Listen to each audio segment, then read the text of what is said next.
Okay, hey there, everybody. All right, let's make sure everything's working properly.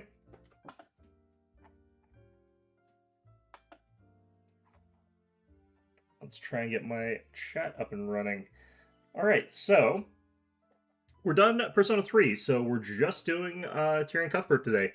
I'm going to figure out something else to do on Wednesday because I'm going to be playing all of an Apollo Justice game on Saturday. So don't want to necessarily overload myself with this kind of stuff too early. We're probably going to make Wednesday's stream entirely leveling up Skatari for Darktide. Just try and get that up to level 30. Probably take me more than 4 hours to actually do that, but it doesn't actually take that long to level up stuff in that game. So, in any event, though, yeah, here we are. You got chapter 5, probably out of 5, I'm guessing. Either way, we got Celeste here poking us while we're lying in bed. It's almost noon. Are you going to get out of bed? Shift arm my blanket, leaving his warm embrace would surely kill me. I have to admit, I couldn't spend the rest of my life in this bed. Eventually, I'd have to return to the world to do anything. I mean, you could spend the rest of your life in the bed, but you'd have to have a much shorter life. Otherwise, you're going to get all sorts of physical problems. But I wasn't going to knock over the first domino in that chain, not yet. Someone is actually here to see you.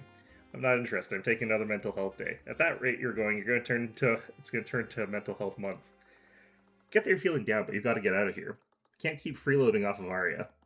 Why not? Isn't her family rich? That's a bit rude, but I suppose I can overlook it this time. This is Steelwind. My longtime rival walked into my room. I immediately rolled out of bed and fell to the floor trying to avoid her eyeline. I had my pride, and she was the last person I wanted to see me like this. Lying on the floor, I tried my best to brush my hair through my hands. After a while, I just stood up. Tyrion, pants. Right, sorry. Stillwind winced as she politely turned her head away. She and Celeste walked out of the room. We'll give you some time to ready yourself. Back into the bed. That was certainly something. It's not great, but I don't know what else to do. Hire a therapist. I've just been protecting the house until he snapped himself out of it. Have there been any incidents with intruders? Nope, I expected that to send someone, but the streets have been quiet. Maybe the Know Your People are watching the house? We'll just have to hope that will be enough of a deterrent. Have you seen Ruby lately? I have. She's still practicing. I've even faced her in a few trials. I think she might be colder than usual, but it's hard to tell with her disposition. I don't know what to do. Might be best to give both of them time. A lot has happened. After taking some time to wash my face and clean my hair, I walked downstairs to my living room. Celeste and Steelwind were sitting at the dining table. Sorry about that. Are you doing well, Mr. Cuthbert? You seem... I'm fine. No, you're not. Of course. I just couldn't help but notice your absence. You haven't taken any other clients since Beatrice's trial. I'm not even sure if I'm going to practice law anymore. What? I only did this because Tamora told me to, and now, words trailed off. Did you not enjoy it? You were very skilled at it. I know, but I need more time to think about this. Have you considered becoming a prosecutor? You did a remarkable job of prosecuting Beatrice. I kind of disagree, but nah.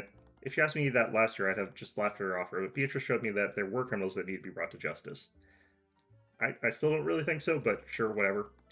Stillman was an iron wall of an attorney. She never had to exploit the system like the other prosecutors of the Crown did. Yeah, but she's lost every single case so far. I don't actually know if she's won anything.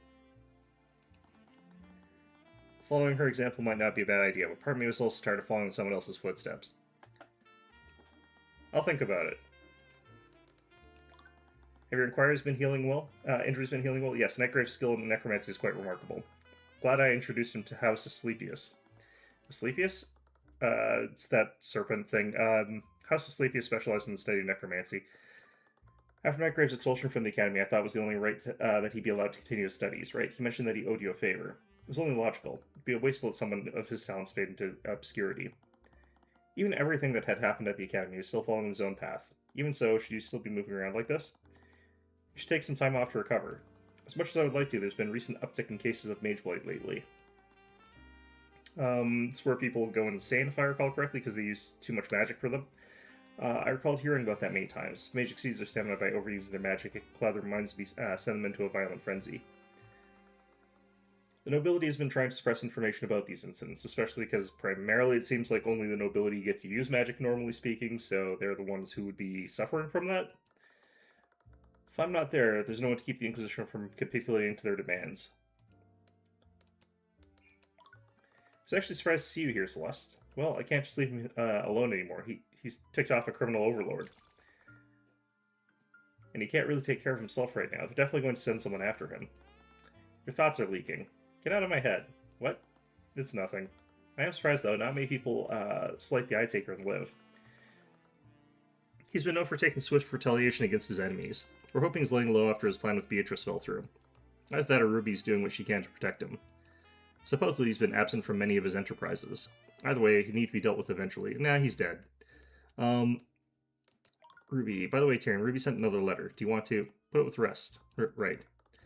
Have you spoken to her since the trial? Could we talk about something else? Of course, my apologies.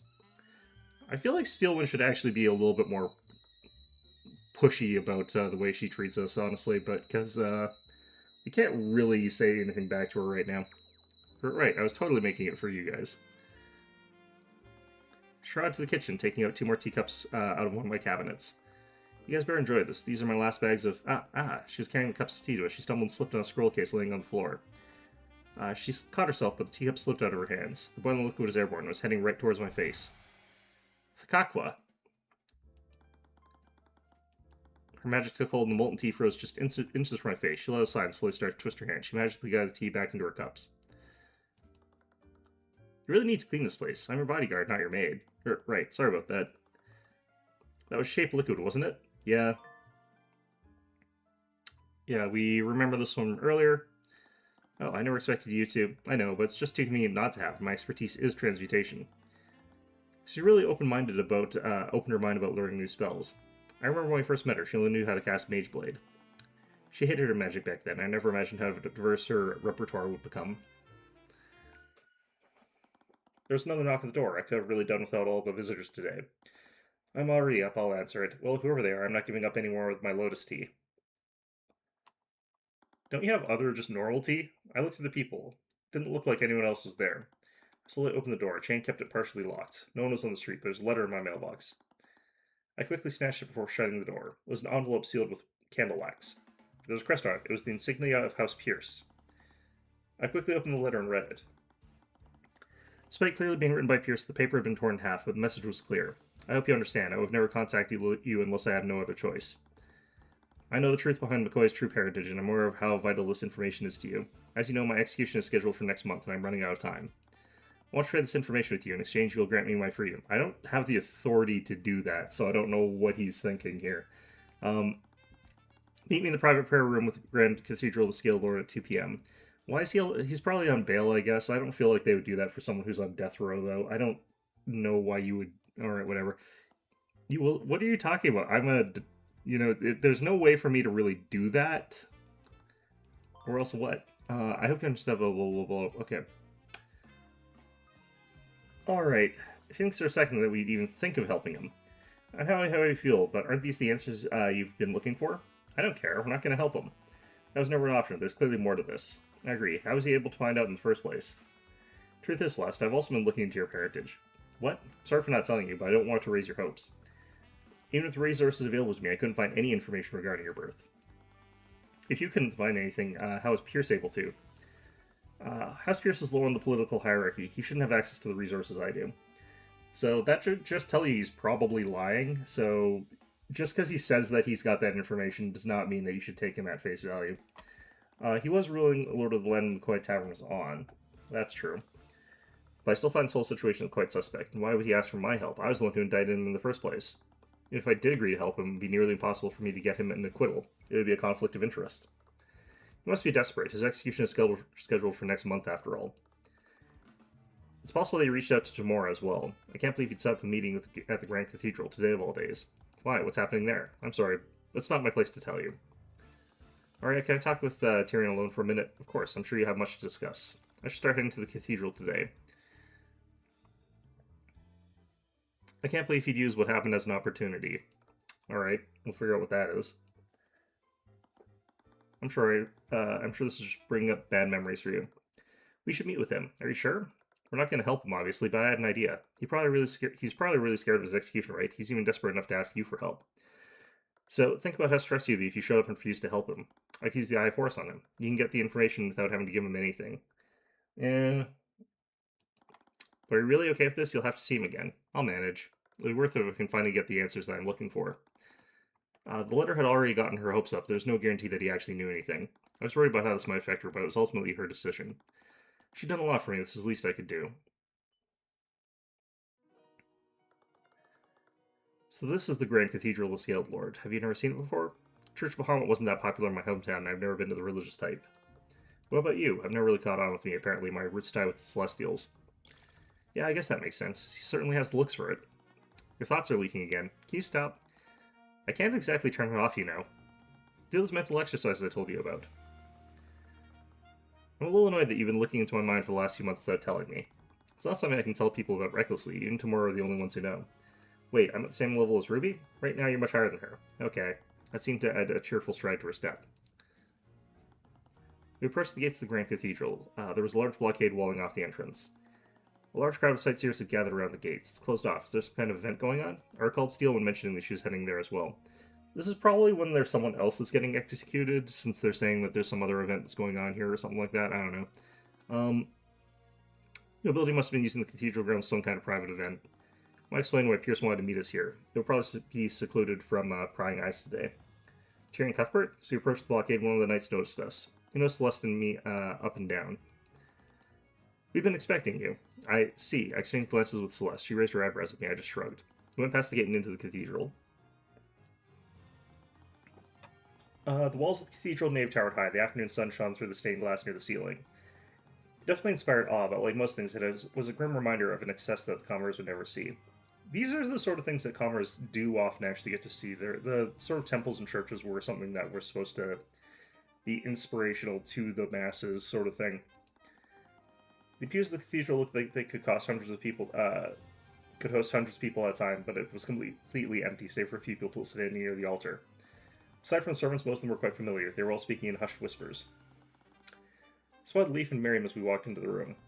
They both avoided eye contact with us, understandable considering how I'd indicted their sister. As soon as they spotted us, they moved their conversation elsewhere. In another corner of the room, I spotted Von Sanctus and Sybil. I'd always seemed to spot them together. Maybe they were friends. As soon as we began approaching, Von Sanctus flashed us a quick look of disdain. He and Sybil moved their conversation away as well. And finally, there was Prosecutor Steelman and their father, along with the two princes. Although there was someone speaking to them that I didn't recognize. When he noticed us, his face darkened. He stared the two of us down. The Crown Prince especially seemed surprised to see us here. He and Lucio said something to Arya, but I couldn't hear it from where we were. When she responded, Astra's eyes widened while Lucio's narrowed. This is a little awkward. It is, but we have some time before our meeting with Pierce. This is my first time here too. Do you want to do some sightseeing? Oh, are you asking me out? We are literally already out. Sure, why not? I picked up this map from the entrance. Map of the cathedral grounds. Kind of curious about why they're all here. It was strange. Conspiring, obviously. I think we saw Arya over there. We should go say hi. Are you sure? As we approached the group, both the Grand General and unnamed noble didn't break their gaze with Celeste. Hello. The nobleman's eyes went to me and then to Celeste. He scanned the both of us, saying nothing. He then walked away without a word. Rude. Mr. Cuthbert and Miss McCoy, I'm surprised to see you here. What? I thought you were the one who invited them. I'm sad to say that I didn't, although I am happy to see you two nonetheless. What brings you to the Grand Cathedral today? We were actually invited by another noble. We were meeting with him.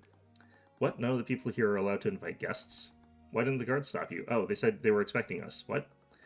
It was Lord Pierce who invited them. Pierce, that little... And to think I granted his request for temporary release. Why did you? I'm sure he meant no disrespect by it. He probably had his reasons. How can you say that? This is the day of your... He stopped himself and cleared his throat. Is he getting married here? Humph, he thinks because he's a dead man that he has nothing to lose. I'll be sure to correct that. Gathering of nobles. I have to ask, why are all these nobles gathered here? You've taken over the entire cathedral. Everyone seemed to tense up at that. I'm sorry, but I'm not at liberty to tell you that. It's a matter of public safety. I see. That was a little strange, but I could read the room. I said nothing. You said that Lord Pierce invited you here? For what reason? I can't really tell you that. You will tell us if it poses a threat to the nobles in attendance. But please, Grand General, there's no need for that. Mr. Cuthbert would never do anything to put anyone's life in danger. That's strictly speaking categorically not true, given the specifics of the last case. As you wish, Your Highness, Your Majesty. Is this the reason why Pierce asked for the temporary release? Did the king die? So Pierce was temporarily released to attend whatever this was. I could have met with him in his cell. Why did he pick such a strange location? Lady Steelman, Your Majesty, the High Speaker is ready to speak with you. Steelman's face ran red as it usually did around the Crown Prince. Her eyes darted around the room. Wonderful, I've been looking forward to this all day. Shall we go together, Miss Steelwind? Yes, Your Majesty. She would like to accompany you. I'm trying to remember what the difference between Highness and Majesty is. If he's been, like, promoted to King, or if that means something different. We shouldn't keep him waiting. Okay. Scaled Lord, how does she plan to marry him if she can't even get out a word in his presence? Seriously. I also have something important to do. Okay. Good day to you all. Okay. The little prince trotted out of the room, his head held high. Isn't that the washroom?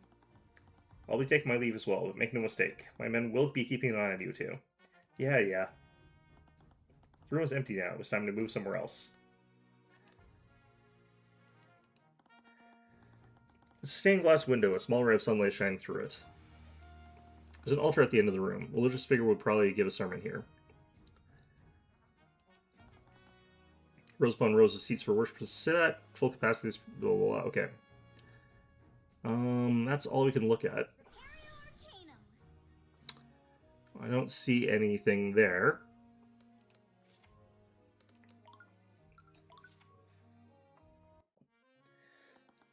Oh, what are you doing here? Do you follow us? Not intentionally. Trust me, you're the last person we want to see today. Humph. If they're here by chance, it is because the cosmic balance wills it so. Anyways, I owe a lot to them. What does she mean by that? She probably didn't want Beatrice to be in charge of House, whatever, I can't remember. What did you mean when you said that you owed us? You played your role well. Your actions brought light to the crimes of William and Lloyd. Oh. I like that Lloyd's right freaking there. Nothing has been proven legally. Yet it was evident in every other aspect. You disgusting cur. Her thoughts were livid, but her demeanor remained blank. You and William paid off the representatives within my House of Lords.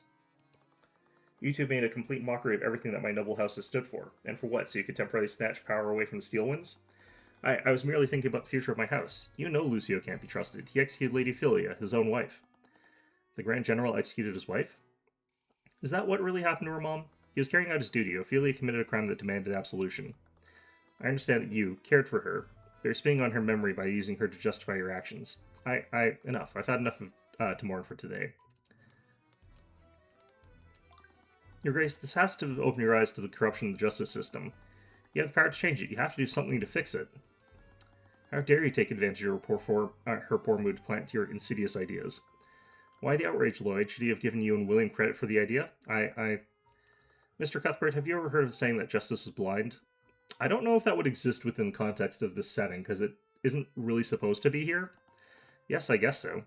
That saying is incorrect. Justice isn't blind. It must be kept blind. I'm sure I must look like a naive and blind fool to you. The truth is that I've had my own suspicions of William and Lloyd for years. Every instinct in my body has been screaming that they were plotting behind our backs. Well, however, I could never definitively prove it, not even to myself. Humans are inherently flawed. It is our very nature. What may refer to as instinct is simply the drive for an individual's own survival. Can be. I would not be arrogant in saying that House Sybil holds the most power among the four pillars. In practice, I don't know about that.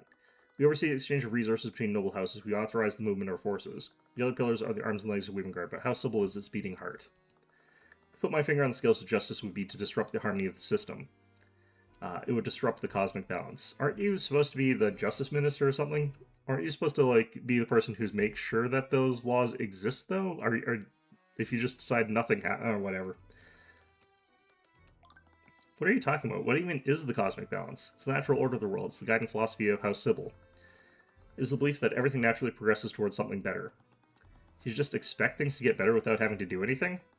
People of the kingdom are suffering because of your inaction. My inaction? You place the blame on me, but what about you? You were once a champion of the so-called justice, but you stopped your work as a defense attorney. How many lives did you have saved in the months that you spent on vacation? Probably not many, honestly. Probably, like, 2. Like, how long are these cases supposed to actually take? It is not his responsibility to clean up your mess. You have no idea how much he suffered doing this. You're right, he shouldn't bear that kind of responsibility alone. Every commoner has the ability to learn and practice law as you do, Mr. Cuthbert. So why are you one of the few commoners that do so? Well, to be fair, I don't know if Tyrion's getting paid, so that probably hurts. From what I've heard, you're one of the few people who defend mages of the common folk. Didn't they sort of imply that they didn't exist? Alright, whatever. Every other attorney wouldn't even consider taking them as clients. Perhaps the problem lies in the common folk, then. They are fully capable of rising to defend the innocent, yet they do nothing. They're not really that capable, unless, you know, they just want to do a revolution, which probably, let's try that. Your race, you have to do something. You have more power than possibly anyone else in the kingdom. You have a voice. That's precisely why I can't act so recklessly. Power like mine can't be invoked so clumsily. I must trust that the system my family has built will allow cosmic balance to guide us to a better tomorrow. The rules must be followed, otherwise there would be nothing separating us from the animals. I choose to have no voice, because it is my responsibility to make sure that everyone else has one.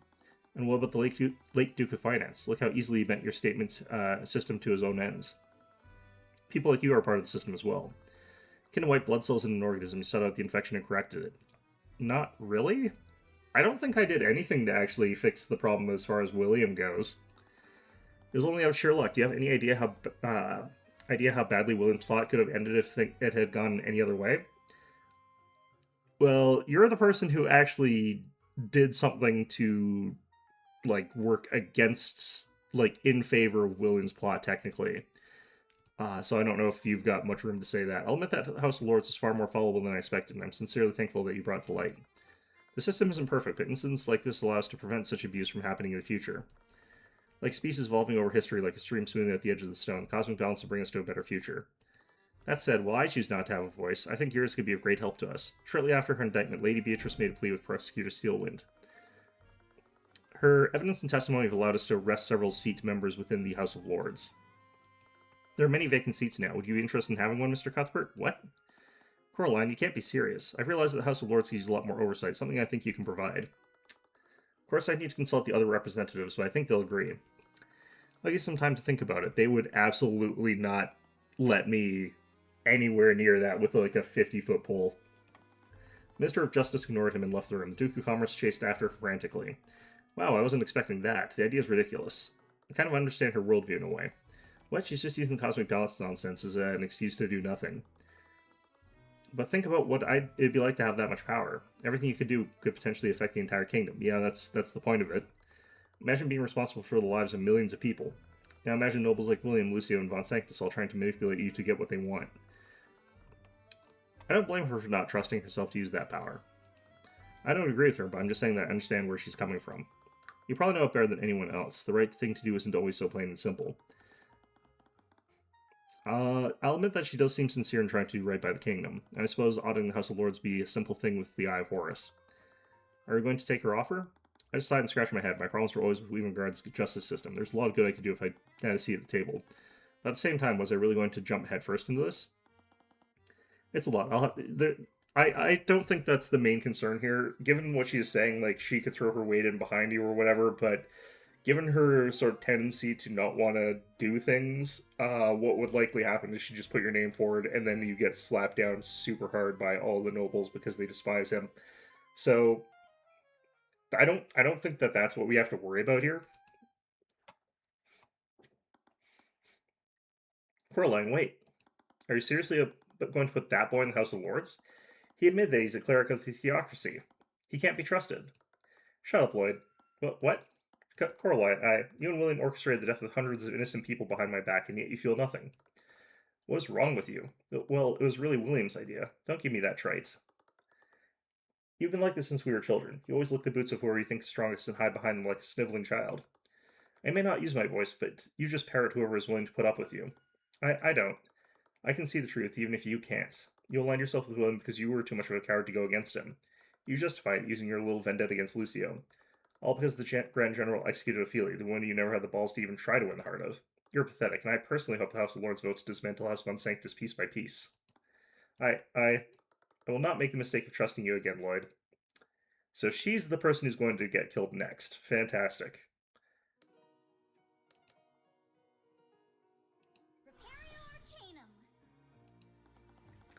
The sunlight was shining through the glass window.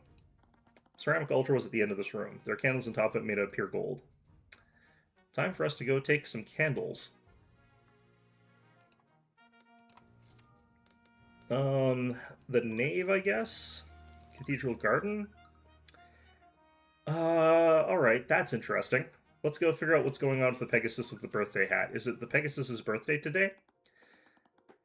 We explored the pathways surrounding the cathedral. They had created a garden around them. They're filled with flowering hedges trimmed with the very same reverence they held for the skilled lord. Okay, let me just check something here. Alright. Celeste walked over to the nearby marigolds and plucked one of them. She turned the stems thoughtfully between her fingers. The petals shone brightly, its gold radiance only rivaled by the rare reflection in her eyes. Are you okay? Suddenly looked at me. I realized I was staring. Sorry, I really had a lot I needed to figure out. I cleared my throat as quickly as I walked past her. I froze as I came across a peculiar statue. Wow, that's a little out of place. The statue looks normal. The birthday hat is the, What even is it? If my memory is correct, it's Pegasus. Hello, friends. Beatrice and Tracker stood up from a nearby bench. I didn't even notice them. Beatrice was carrying a leash which Tracker used to guide her to us. She seemed to be staring past me, only turning her head to face in our general direction whenever she spoke. She was followed by Eris, who was looming behind her. Eris flashed me a blank smile as I noticed her. But Beatrice, aren't you supposed to be dead? I meant to say locked up, but no, it's perfectly understandable. You of all people know what was on my blood contract. It appears the Empress of Discord isn't going to kill me just yet. So Eris is apparently the person that the contract was written for, but I didn't see anything change in the line here. I might have missed it, but I'm pretty sure it didn't. Maybe it said the Empress Eris isn't going to kill me just yet. Which would be the same thing, because Eris means Discord. Is that really necessary? What? Never mind. Beatrice's sisters followed behind her. Their eyes never met mine. Apparently Beatrice can see what Eris is doing. That's actually really interesting. They didn't seem hostile, and all things considered, I preferred their company over the two pillar heads. The eldest Fraggle looked down somberly. She didn't look defeated. It was something else. Was it dread? So, you seem to be doing well, all things considered. Right, I suppose you'd expect me wallowing self-pity, crying over the demon that is now ownership of my soul. I nine hells, Heavensborn, I can't stand when you look at me like that. You know, my offer still stands. I can try to help you. At the risk of your own soul? Which part of the contract would you dispute anyway? I couldn't answer. I've been combing through her blood contract for the last month. I thought of every angle of attack, but there's very little room for interpretation. Here's how he could, broadly speaking, help with this particular thing. Like I sort of mentioned in the previous one, the actual law as it is codified doesn't really implicate her for murder in the broadest sense. It does make it so that they would look at that and say that the circumstances regarding that should be a law and that would become a law, but since it's unprecedented, they would have to make a decision as to whether or not that would become a law. However, in this particular case, William is deliberately responsible for conspiracy and treason. So the specifics of the reasons why she committed the murder could be absolved in a sort of sense there. And in that particular instance, that they could make an exception and allow her to take hold of her father's assets, which would get her to have fulfilled the contract as was necessary. However, this requires a lot of collaboration with a lot of different people who may say no for one reason or another. But given that they were trying to... They actually did purge all of the nobles that were in on that conspiracy. It would be very hypocritical and difficult for the courts to justify having done that if they didn't believe that those sort of actions were necessary and justified. So I think that there's a chance that they could get her off the hook in that sort of sense there. But the contract as it is can't really be disputed. You would have to go back to the specific charge that you're going after her for, which again, I explicitly reject the idea that she's guilty of murder in the first place. Believe me, I've had years to look over it. It's impossible to break. I'm sorry. Don't be. You defeated me. I won't suffer your pity.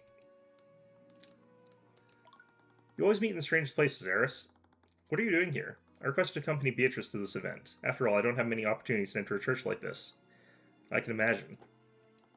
By the way, is your father still... Oh, if you're worried about him, you've already had a conversation about you. I don't think he'll be accosting you anytime soon, because he's dead. Oh, thank you. That sounds too good to be true. How do you pull something like that off? He may look like a hardened criminal, but he's always had a soft spot for his family. Mostly his innards, which are now all over the place. He also owed me, and I have a way of making people see things my way. Beatrice just scoffed when she heard that. Yeah, she can see through that. That's interesting. Maranath. Wait, if you're here, does that mean Maranath is also... Oh, hell no. They never let me bring him here, of all places. He's being guarded by the King's Guard near the entrance. If he tries to escape, that knight over there is ordered to kill me. He gestured towards the knight who was silently watching all of us from afar. You're surprisingly calm about this. I've regularly dealt with demons. This is nothing in comparison to that. You've really changed a lot. Considering how I was before, I'll take that as a compliment. Wait, if Maraneth isn't here, how did you know which statue I was looking at? It was a lucky guess. That grotesque statue certainly makes an impression on you. Oh, Maraneth just spoke with me. He wanted me to let you know that you can smell your celestial stink from the entrance. Love you too, Maraneth. I'm not going to repeat his response to that. Heavensborn. I've been meaning to ask during the trial you and Maraneth kept calling me Heavensborn. What does that mean? Do you know about my abilities? What? Do you seriously not know? You know how to issue a divine edict. That's a very advanced spell. I don't really understand it myself, but I learned it after solving a riddle on the Earrings of Vitality. Of course you did. Anyways, I'm quite surprised you don't know about your lineage. Maybe my mother knew, but I lost her when I was really young. So that implies that Eris is responsible for your mother's death. Okay, I see. You have my condolences. But to answer your question, a Heavensborn is a human whose bloodline has been touched by the gods. I'm assuming you're not talking about the Scaled Lord. No, I'm speaking of the actual gods. Beatrice, you can't say that here. Oh yeah, what are you going to do about it? Condemn my soul to hell? Oh, come off it. What's the church going to do, arrest me? Anyways, your blood has been touched by the celestials of the upper planes. Much like my soul is tainted and tied to the abyssal hells, your soul is consecrated by the heavens. So I am a cleric, then. You're much more than a cleric. Your kind is nearly extinct. And make no mistake, if you find yourself under the wrong circumstances, even you can be sent to hell. Are there really that few Heavensborn? What about the theocracy to the west of us? Much like mages, the power of Heavensborn is passed through bloodlines. Many of those bloodlines have been lost over Lumina's history.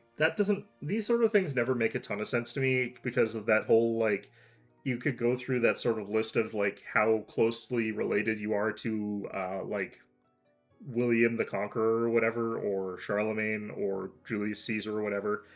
And the number of people who are, like, descended from those people is ridiculous. It's like basically all of Europe is in some way connected to these sorts of people. So like losing that sort of thing through that sort of attrition doesn't make any sense to me, and it never has.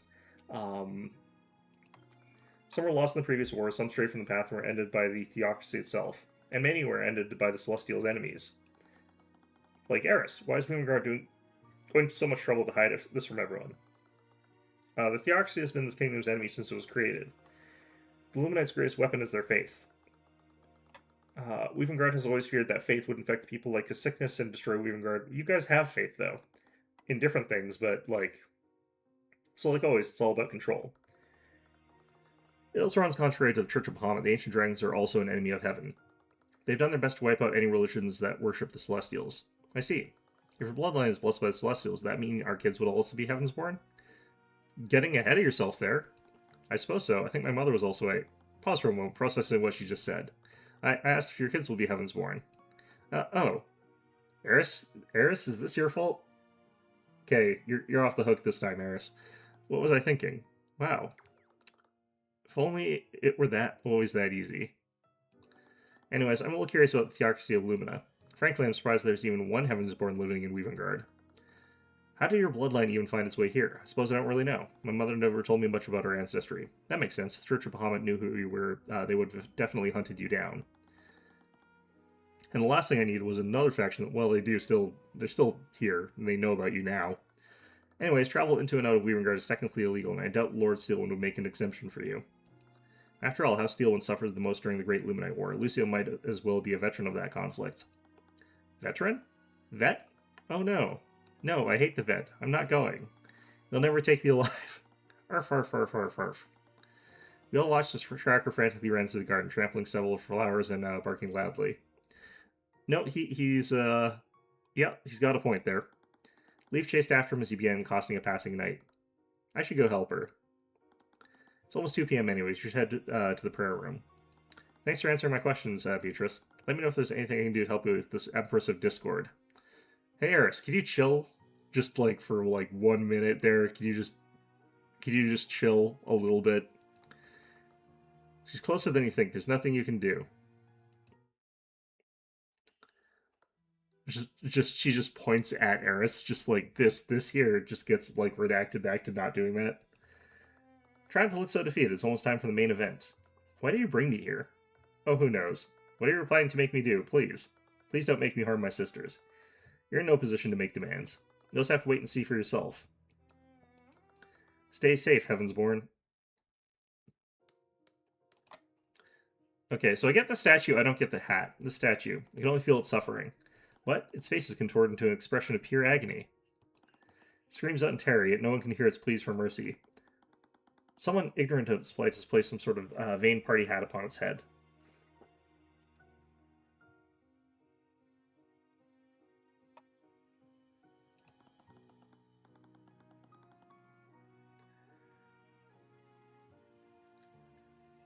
It's as if they're mocking its torment, like some kind of demon torturing a poor soul in the field of Avernus. What are you even saying? I'm sorry. I need to take a moment to think about what I've just witnessed here. We all should. Alright, Tyrion, you go do that. He's having a kind of the Scream Edward Monk kind of moment there. Yep, and as always, the stuff that Eris is doing does not count as magic, and we cannot detect what she is up to. I wonder how Beatrice is seeing through it. Like, that's kind of interesting to me. There's probably been some sort of moment where I could have done a present, like present something to somebody that might impact something, but I wonder if there's multiple endings to this game. I think that'd be kind of neat if there were. The common room? Oh, no, prayer room.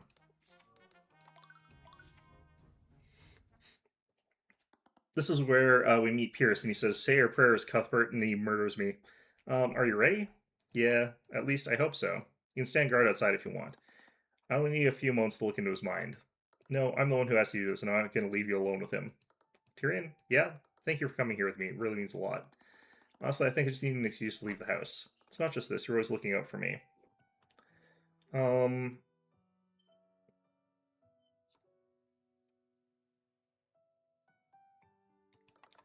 got me acquitted. You helped me see the truth beyond my dad. It feels like I can never repay that. What are you talking about? For the past few months, all I've been doing is relying on you. Celeste, I was going to tell you something at the Lord's Ball. I don't really know how to say it, but wait, we're talking about this now? I felt like something's always happened, so, Celeste, the world's trade off. Celeste, you're very, damn well, it was happening again. Come on, I knew what I wanted to say, and I was fairly certain she felt the same way. Took one last breath, air filled my lungs, my heart was pounding, sweat was beginning to form out of every crevice of my suit. I pushed everything from my mind, the fear, the anxiety, the hesitation from leaping over the chasm. I steel my resolve. I was Tyrion motherfucking Cuthbert. I wouldn't let anyone stand in my way, man, king, or god, but most of all myself. You absolutely are willing to let yourself stand in your way of your... Alright, whatever. Celeste McCoy, I love... Sealwind? Ah, Arya, how long have you been standing there? Are you serious right now, Arya? Well, I'm sorry. I didn't know what to do and froze. Well, I knew you'd be here around this time. I want to wish you luck. They need to see me in the middle of something. I was going to leave, but then I got worried I'd draw attention to myself. Don't stop on my account. I'll just get out of your way.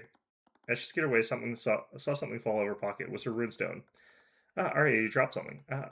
As Celeste went to pick it up, she accidentally activated it. An image of some evidence appeared for a brief moment, but Arya quickly snatched it from Celeste's hands. Wait, is that why everyone's gathered here today? Celeste, don't just invade her privacy like that. Cuthbert, you can't say anything about that. Don't be like that. I'm really happy for you. Thank you. Good luck.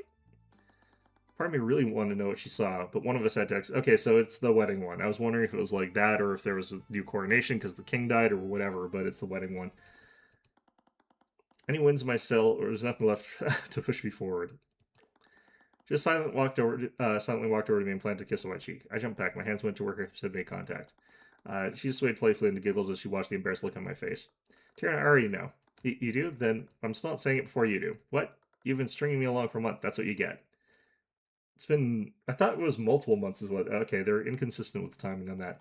Fine, I guess that's fair. I looked at the time. The time of the meeting was approaching. We're going to be late. Fine, there's always next time. Honestly, this next part would be far easier than saying those words. Straighten my tie and wipe the sweat from my brow before entering the prayer room. Ah, you finally arrived. I suppose it means you finally decided. What, you two? We got your letter. Letter? What letter? You sent us a letter, Pierce. It said that you knew who Celeste's parents were. I did send that letter, but not to you. What? What's going on? And so the final act begins. Please, Grand General, I think you're overreacting. I'm sure this is just a practical joke. The Grand General ignored him and continued taking swings at the force field with his great axe. Lucio, you are well aware that you can't destroy this cage with brute force. You never know, he might be able to. So I had this cursed spell. It's a nuisance every time I come across it. You, what are you doing away from your post? The knight said nothing in response. He left the room through the east exit. What? How suspicious. Where are they? Of all the times for those two to disappear. You don't think she's trying to escape, do you?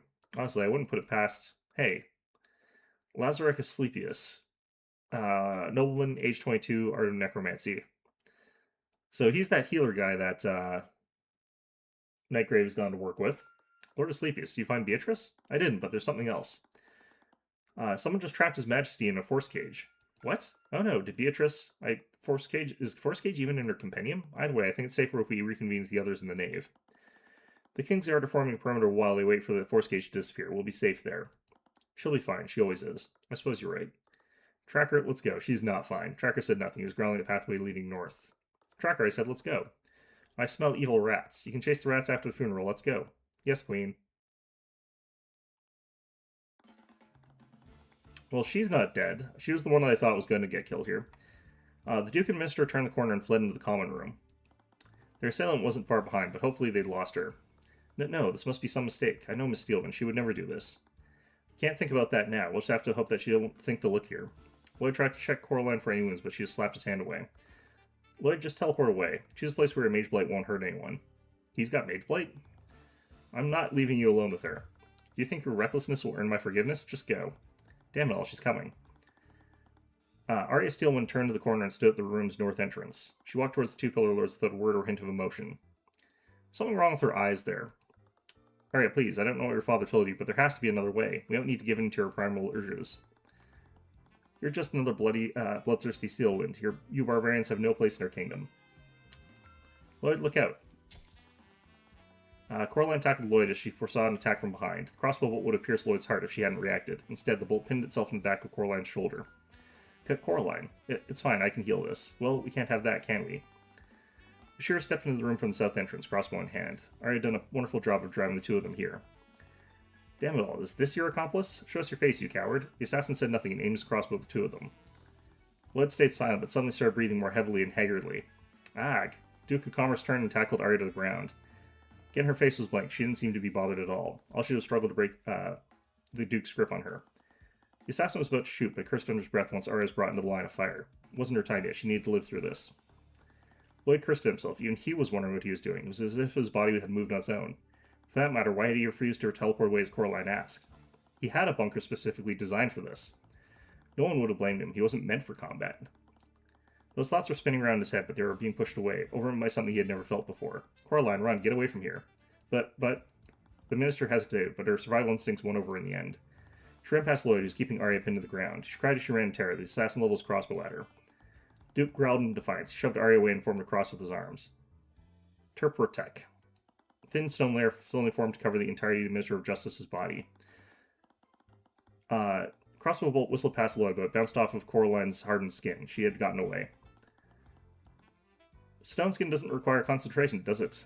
Not bad, Lloyd. Who the hell are you? The assassin flicked his head toward the hallway that Coraline ran to. Arya immediately stood up. Arya, enter. I'll handle the Duke. Without a word, Arya sprinted from the common room to pursue her prey. The assassin just shook his head in disbelief as he leisurely began to load another bolt into his crossbow. Scaled Lord, Lloyd, when did you grow spine? Haha, what do I have to fear from you? I am Lloyd von Sanctus, the Duke of Commerce and Master of Abjuration. So come on, it's time you learn your place, you wretch. For the first and last time of his life, Lloyd von Sanctus stood his ground. Alright, so assuming we're going standard rules, crossbow, assuming it's a heavy crossbow, d10 damage.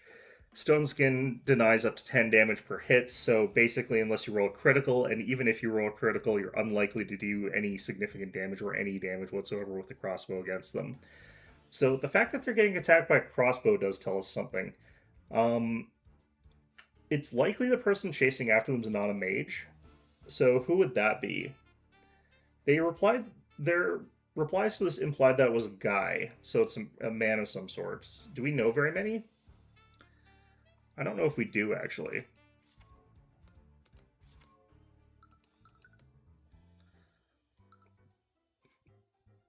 It could be Pierce. He's trapped. It's obviously not Lloyd. Could be Alaric, but that seems unlikely. So our most likely one is Pierce. Um, but then of course we have the option of people with cross, like people who like could be disguised. So at that point we look to people like Beatrice potentially. Potentially. Just tell us the truth. Oh, Pierce is with us. You're the last person I would give this information to. He was getting more and more stressed, and it was even easier than last time. Just a little more than I would. Crash rang out from outside. What was that? I'm going to take a look. Stay here and keep the door closed. What? Are you just going to leave us here? He's right. We should know what's going on. We should stay together.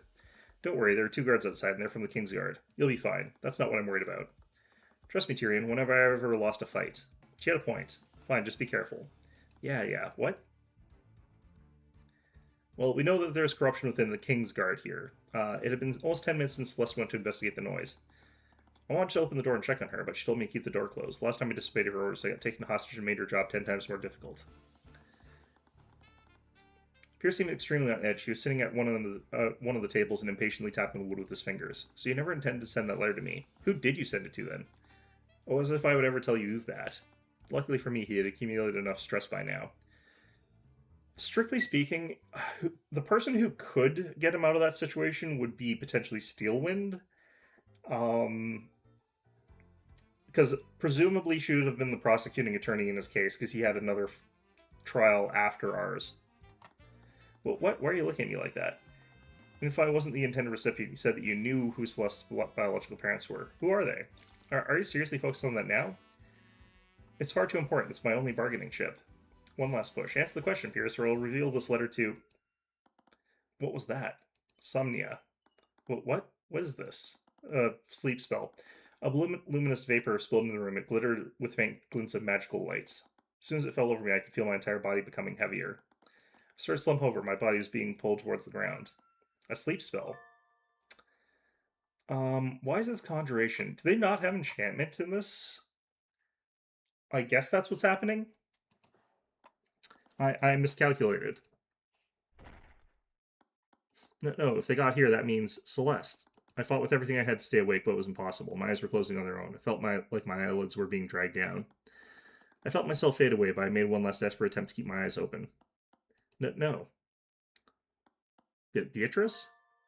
Beatrice's actions. I saw Beatrice Frega as I was losing consciousness. I only saw her for a brief moment. So it could have been an illusion. Regardless, that meant that she was somehow entered the prayer room at 2:30 p.m. I was drifting in sleep. I soon heard a voice echoing in the distance. Tyrion. What? Celeste? Tyrion, I'm so sorry. I should have listened to you. I should have never left you alone with him. Hey, it's okay. Tears were streaming down her face. I'd only ever seen her like this one other time. I held her head tightly against my chest. She was practically clinging to me, shuddering with each sob. I just stayed quiet and embraced her as she cried in relief. How long was I out? I scanned the room, realized there was another person here with us. Commander White was leading a group of knights. They all had their weapons drawn and were surrounding someone who was lying unconscious in the room with us. It was Steelwind. Commander, I understand your position, but there has to be another explanation. Look, Your Majesty, I feel about this the same way you do, but it has to be a case of mage blight. I looked around the room and saw a pool of blood at the end of one of the tables. There was even chalk outline around it already. Horrible realization came over me. Celeste, where's Pierce? She just looked away from me, my tears welling up in her eyes again. I don't know how to tell you this, kid, but he's dead. What? Honestly, considering yourself lucky in one piece. Whatever you're paying the mage girl, it's not enough. But who? I looked at the knights who had all had their weapons pointed at the prosecutor. You think Steelwind did this? It wasn't just Lord Pierce, Mr. Cuthbert. We also found the bodies of Lord Von Sanctus and Lady Sybil. She died? Okay, interesting. All of us were attacked, and several members of the Kingsguard have gone comatose. I don't want to believe it, but several people saw Steelwind acting off at the scene of each of the murders. We also found her unconscious here. Pierce's body was lying next to her. No, it wasn't her. I saw Beatrice before I passed out. She was the one who knocked us out. Beatrice? What the hell's going on? Suddenly, the knights surrounding Steelwind began shouting. It looked like the prosecutor regained consciousness. Fire rose limply, still half asleep. Her body was swaying as if it was taking all of her energy to sit upright. Her eyes slowly scanned the room, noticing the knights were surrounding her with their weapons drawn. She then noticed the bullet on the floor. Her eyes became wide. She quickly raised the palm of her hands. Her gloves were dirty and ripped. Commander White, you need to put me in a holding cell. It needs to be one with an anti-magic field. What? I'm not in control of my actions. We need to go now. What are you talking about? Now's not the time. Do it, Commander. Right. She lay down flat on the ground, placing her hands on her head. Even in her own arrest, she was taking the lead. Watched the Inquisition place a pair of manacles around her wrist. We exchanged glances before she left the room. She just looked down, defeated. Damn it all, what happened? I know I have many questions, Mr. Cuthbert. We should make sure that you're okay. Yeah, there's a necromancer in the nave. I still had no idea what happened while I was asleep, but I could feel weariness still holding in my body. They both helped me up. I made a note of the current time. It was 3:12 p.m., so it was down for 45. Roughly. Well, we should be precise there. It's 42. We're right back in the nave, meeting with the necromancer they were talking about. I couldn't stay still now after discovering what had happened while I was asleep. But he only reprimanded me, telling me that I wouldn't be any good to anyone if I collapsed from an unseen injury. I couldn't really argue against that. Nothing seems to be out of the ordinary, except... What's wrong with him? If you would just let me finish. There appears to be a trace of necromancy on you, Mr. Cuthbert. Necromancy? It's probably nothing. Did your assistant cast any spells on you? Oh right, I used mend wounds on him when I found him unconscious. I expected as much, but it never hurts to make sure. Nothing seems out of the ordinary. You're quite healthy. Celeste breathed a sigh of relief as she went to sit down at one of the benches near the altar. She took a deep breath, allowing the knots in her shoulders to unravel. She sat there for a while, eyes staring into space, waiting for the feeling to pass. It seems like the only thing that hit you is a sleep spell. Consider yourself lucky. She didn't even think to check you before trying to heal you. I expected a bodyguard to keep a more level head. There is actually a reason why I think it would be smarter for her to do what she did rather than trying to do the whole check to see if there's a wound thing, but there is a potential that there could be some sort of adverse reaction, maybe. I don't think so, but you encounter someone who's been downed, you heal them first in case there's something where it's like, there's no reason, as far as I can tell, not to, given the circumstances, so... But I guess no one is ever prepared for when these things happen. Well, emergency crews, but, I definitely wasn't. You should be fine to go about your business, but please feel free to speak with me again if you experience anything out of the ordinary. Don't we know that this is a sleepiest, age 22, occupation, medical thing, arcane art, necromancy? What's going on here? Thank you. I'm Lord Lazarus Asclepius, House of Asclepius. Yeah? Occupation nobleman, whatever. Seems to be friends with Leaf Frega. He was wrapped in a large cloak. Every part of him was covered except his face. And even part of his face. At first I found him a bit too blunt and standoffish, but it seems to come from a place of caring. When he checked my body for injuries, his hands and eyes moved efficiently and not carelessly. He looked like someone who was passionate about his work and nothing else. There was no need for thanks. My apprentice apparently owes you a lot. Apprentice? Wallace Nightgrave. He said he was one of your clients a few months ago. Oh right, Steelwind did mention they introduced you to. Speaking of, I find it difficult to believe that she did this. Mageblight isn't exactly a benign condition. When it takes hold of a mage, it doesn't matter what kind of person they are. Violent behavior is almost always a result of rage-filled delirium it puts them in. It's unfortunate, but mages have to be held responsible when cases like this happen. The reason I think that you probably have to hold people responsible for their actions as though they were criminal, given the lack of intent, is probably because otherwise people would... commit a murder or whatever, and then say that they had Mage Blight, or even put themselves into a deliberate state of Mage Blight, since they can do that just by casting a lot of spells. So, it seems as though they would want to make it so that you would still arrest them and treat that as a full-on murder, regardless, so that you'd be responsible for keeping your condition in check. But depending on how it actually happens, that could be a really unfortunate sort of thing there. Unless someone is framing her. To Tyrion, I fought her. What? Do you remember back when we heard that weird sound? I went outside to see what was going on. I saw her standing over a bunch of unconscious guards. I tried to ask her what was going on, but she didn't say anything. She just attacked me. She was so cold and emotionless. It almost looked like she was sleepwalking. That's actually pretty strange. What do you mean? When someone is affected by Mage Blade, they enter a state of extreme psychosis and rage. Psychotic episodes like that raise the affected mage's paranoia to ridiculous levels. That's why these cases almost end in violence. But from what Celeste said, she wasn't acting psychotic, she was completely emotionless. You might be onto something, Mr. Cuthbert. If what you're saying is true, there has to be more to this. What are you going to do? At the very least, we need to find out what actually happened. Well, you saw her, right? I need to be, I'm not in control of my actions, we need to go now. She wanted them to arrest her. No, let me just double check the text log. Yeah, I remember this actually when she mentioned this, but she doesn't actually want to be arrested. You need to put me in a holding cell, it has to have anti-magic field. So she realizes, I think, that she needs to be detained because she's not in control of her own actions, but she knows that's actually because of a spell being cast on her. And she'll be able to maintain control of herself if she's in an anti-magic field. But something else was happening here. With who died, this felt far too coincidental to be a simple accident. I wasn't sure where each of the murders occurred, but the Inquisition could tell me more about what happened. There was also Steelman. If she was really affected by Mage Blight, she would remember what may have caused it. I stood up. There was work to be done, and it was about time I ended my sabbatical. There's still so many unknowns. We should continue looking for more clues. Don't push yourself too hard, okay? I'll be fine. Making sure to pace myself. Where do you think we should go next? Celeste? Oh, sorry, did you say something? She was probably still shaken up over what happened. It'd be best to take the lead and let her focus on our job. Still same thing.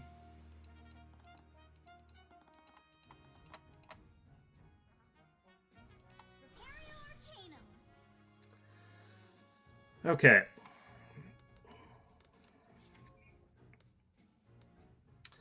We'll head to the dungeons first. We'll talk to Steelwind, but we didn't see her anywhere. The Inquisitors in the King's Guard must still be processing her. She should come back later. Well, this would be an intelligent place to have her restrained. There's a possibility that she's going to end up completely somewhere else, but magical mechanism covered by steel blocks placed over the lock. Okay. Prisoner tried to escape through a 3-story drop to freedom. That's actually not that bad.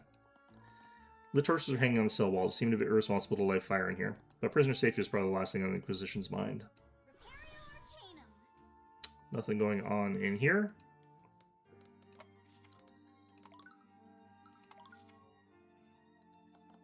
Arrived at the prayer room, was now swarming with knights from the Inquisition. I found myself staring at the chalk outline where Pierce's bodies once was. Are you okay? Yeah. Now's not the time for an existential crisis. Steelwind's future counted on us figuring out what happened. The Inquisition believes that Steelwind broke into this room, knocked out Pierce and me, and then killed him. But I remember it clearly. I saw Beatrice before I lost consciousness. There was something else happening here. Celeste also fought Steelwind after Beatrice knocked me out. She could tell me more about how she was acting.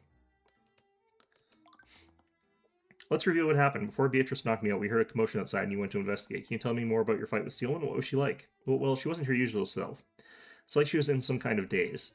I noticed it even before she started attacking me. Something was wrong with her. She didn't even respond to me when I tried talking to her. It's like she didn't even recognize me. But from what Lord Asclepius said, she would have been acting more erratically if she was affected by Mage Blight. It's possible that you fought someone disguised as her. I guess that's possible. I've sparred with her before, and this was definitely different. But whoever they were, their magic was still extremely powerful. And several members of the Four Pillar families were assembled here. He could have been one of them. We should speak with Commander White when we get the chance. Grand Cathedral was closed to the public for whatever was happening here. They probably have a list of everyone who's present when the murders happened. That meant that whoever did this was one of the nobles who was here today. Well, that puts Coraline as one of the more likely ones because she survives, I suspect. They described her as having been killed, but we don't actually know what the evidence for that is, and we had sort of stronger evidence that she survives. It's doubtful that it's Sanctus, although the way that they implied it, it could actually be true that he's alive here. They say that he did his first and last brave deed or whatever, but that doesn't mean that he's going to be dead. It just might mean that he continues being a coward after this. So that could be a double blind on technicality there. Beatrice can cast invisibility, so I doubt she'd let you see her. But you see her at any point when you're fighting Steelwind? Celeste? Sorry, I don't know. I was too focused on staying alive. I've actually been meaning to ask you about that. Aren't you really strong? I've never even seen you break a sweat in a fight before. Well, she was really tough. It was terrifying, honestly. I've sparred with her before, but never with magic. I've never fought someone with spells that powerful before. She didn't hurt you, did she? No, but it got pretty close. I think she realized that she couldn't beat me, so she just ran past me and into the prayer room. So her real target was Pierce, but why? Do you see the moment she murdered Pierce? No, when I arrived at the prayer room, I saw you and Steelwind unconscious on the ground. Pierce was already dead, and I'm assuming you didn't see Beatrice anywhere? No, she wasn't there when I arrived. How did she leave the prayer room without Celeste noticing? Did she turn herself invisible?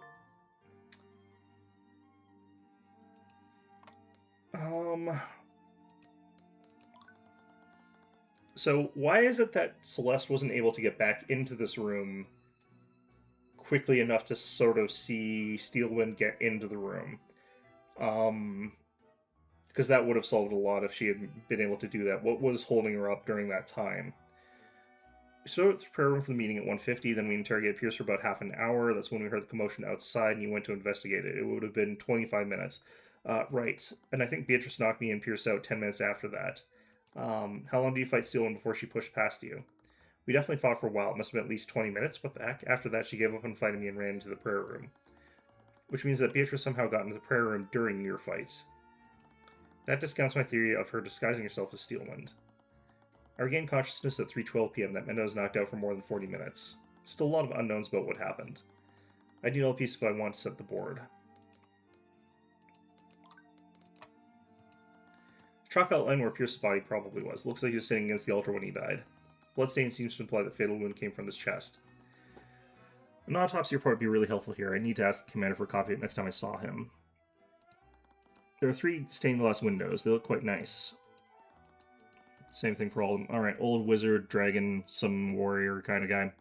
There are lanterns hanging across the room. They're still lit. Is there anything important about any of that information that I can think of? Not in the meantime. The hell? There are traces of conjuration magic all over the room. That must have been left by Beatrice's sleep spell. Okay, so that literally is just blinding. I wonder if that's used to cover up something else, actually.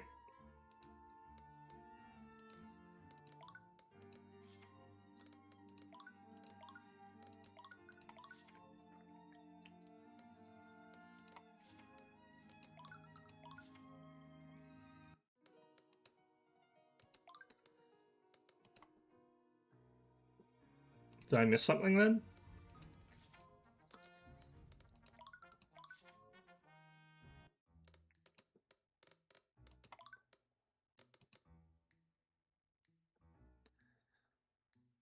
Huh.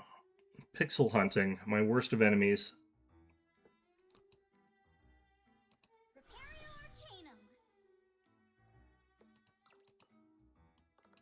Oh.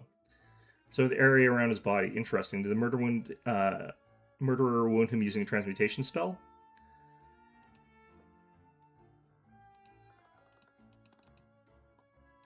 Okay. Now we move to... Oh, crap. Okay. Still probably nothing. I probably have to do all these first. Okay, so prayer room... Nope, that was where we were. The common room. So this is where we'll find Von Sanctus. What the hell happened here?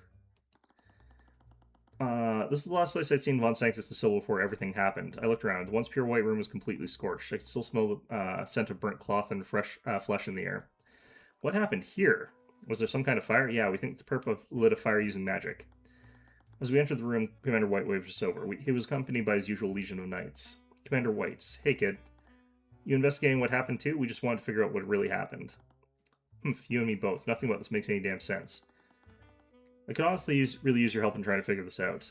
I wasn't sure who I could trust at this point, but like always, the commander was leading the investigation. Oh, this whole situation's a damn mess. Had the Inquisition found any clues to explain what happened? We haven't exactly had a lot of time. We've only just received the autopsy reports. That's still pretty useful. Do you have copies of them? Sure, knock yourself out.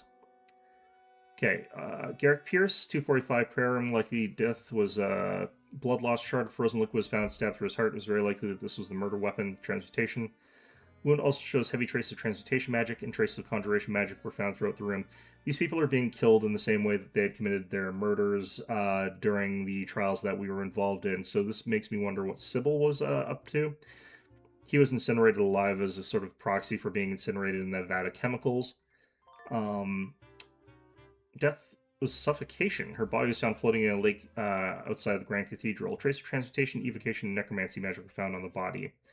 I'm kind of interested about that one, because we don't have as much instances of that being a death.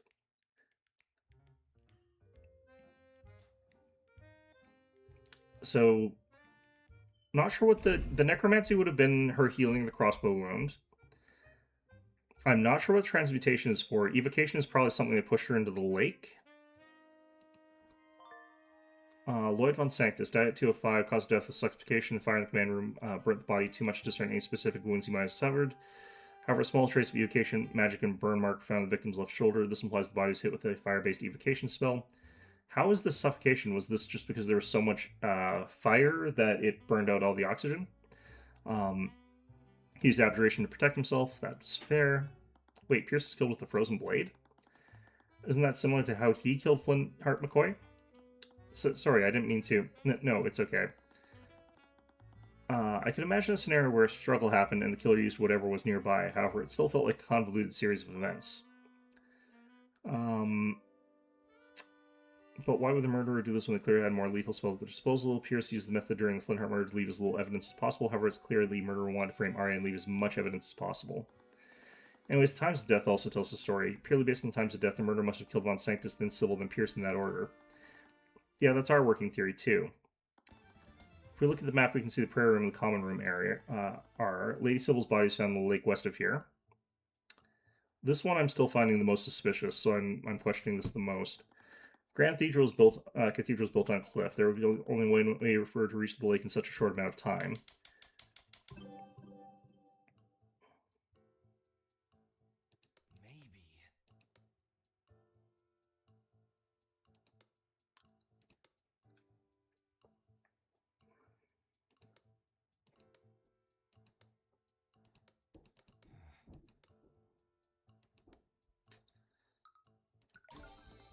Grand Cathedral is built on a cliff over the lake, and the westward balcony just happens to be right over it.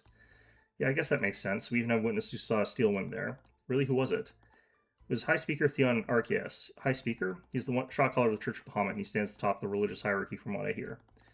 He spotted steel wind near the west balcony and noticed that she was acting suspiciously. He called out to her, but she ignored him. So she knew that he saw her, but she didn't attack him? Yeah, this whole Mageblade story doesn't really add up. Either way, we'll just have to talk to him directly to find out more. Putting that aside, there's something else that's strange. What's that? It's about the order that the murders occurred in. From the times of death, the murderer must have killed von Sanctus, Sybil, Pierce in that order. This means that the murders went to the common room, then the west balcony, and then finally the prayer room. If we look at the map, the murder's route seems a bit strange.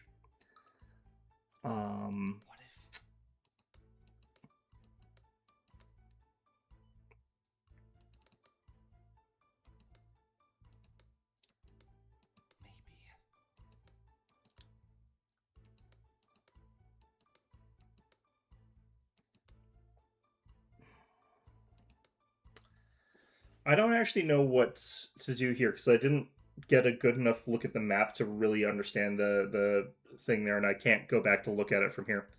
Can I actually? I might have to look this up. Clear route between each rooms. The murderer will have traveled to the common room, then the balcony, then the prayer room.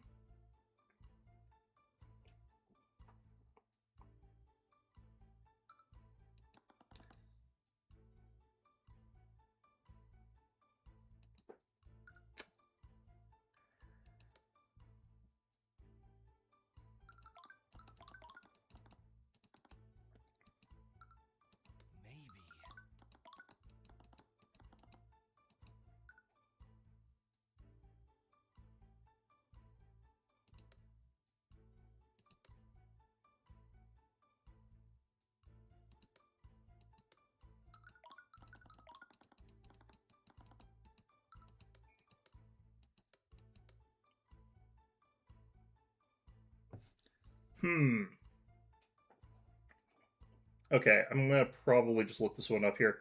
I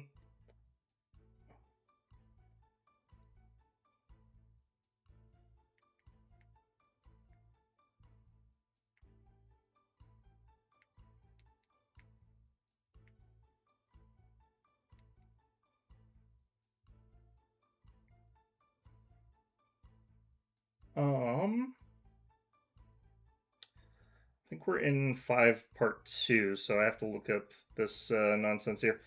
Okay.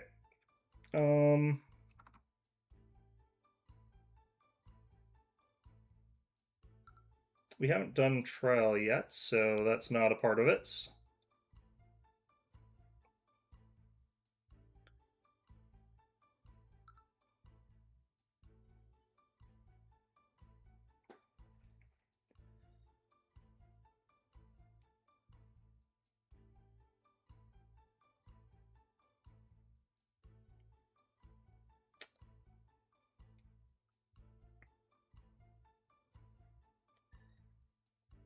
Murderer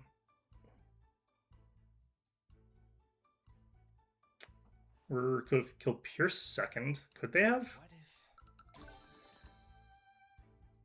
The murderer must have passed right by the prayer room before they dumped Sybil's body. Could they have? Okay, I didn't see that on the map at all. Why wouldn't they just murder Pierce on the way there? Maybe they wanted to dump Sybil's body first, or they were afraid of fighting me. Aren't you giving yourself a little too much credit? No, she has a point. Out of everyone who fought the murderer, Celeste was the only one who didn't die or fall comatose. Anyways, there has to be a reason why the murderer deliberately chose that route.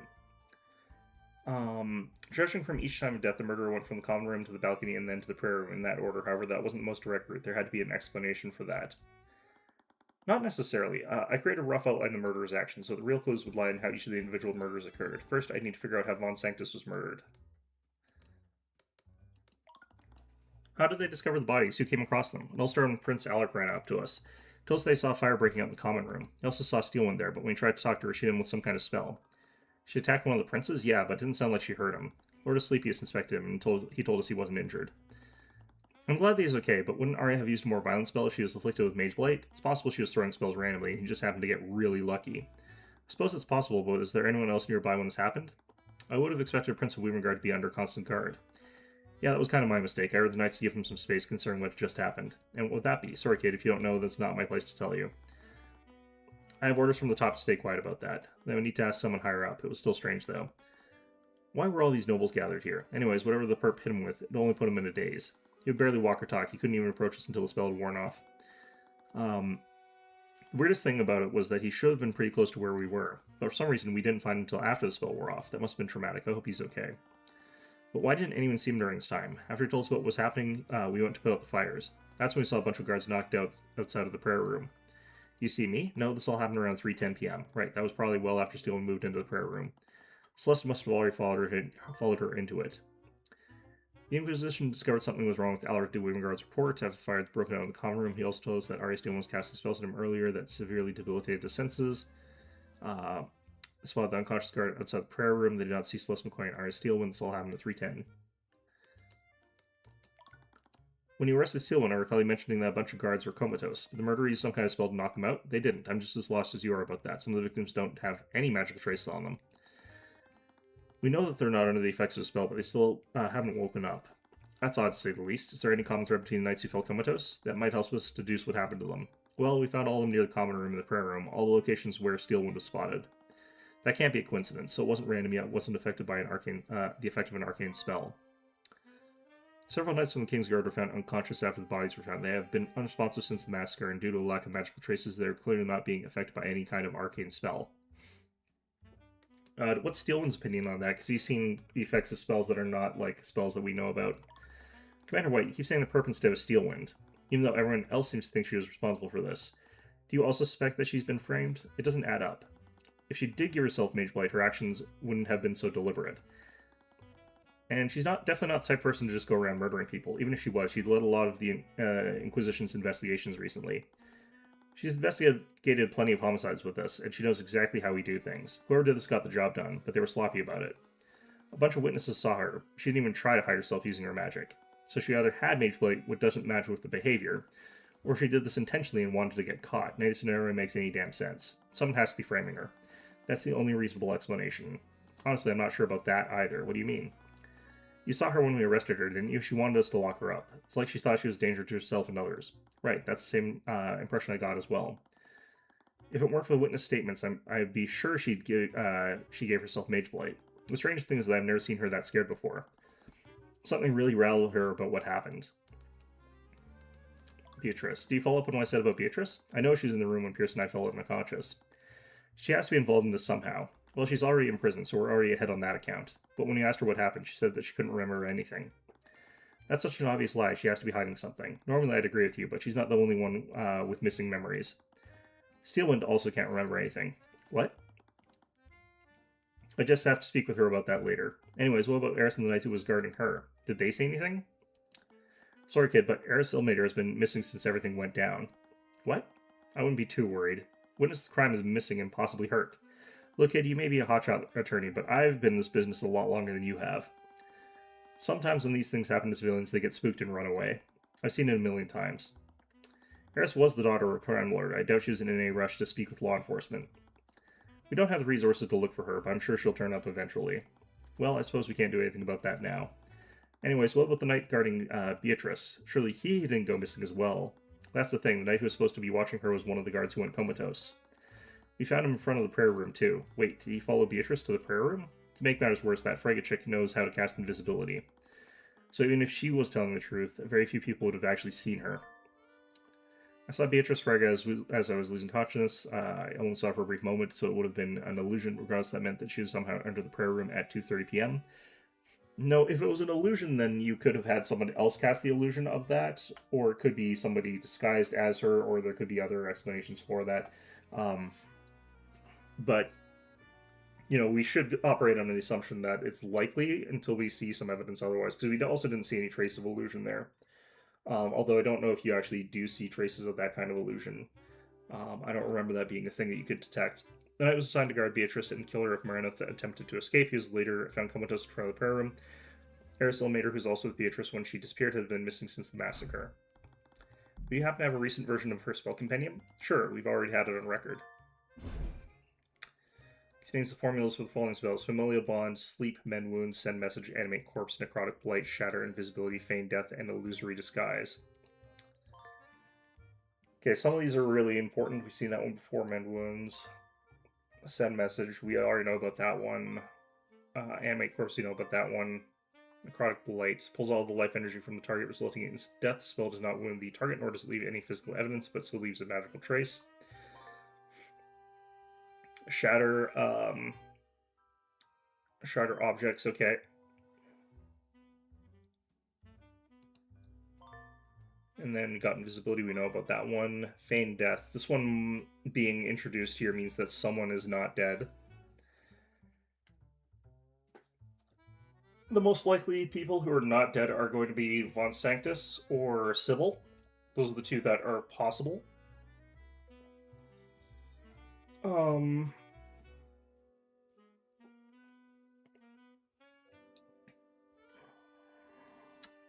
Okay.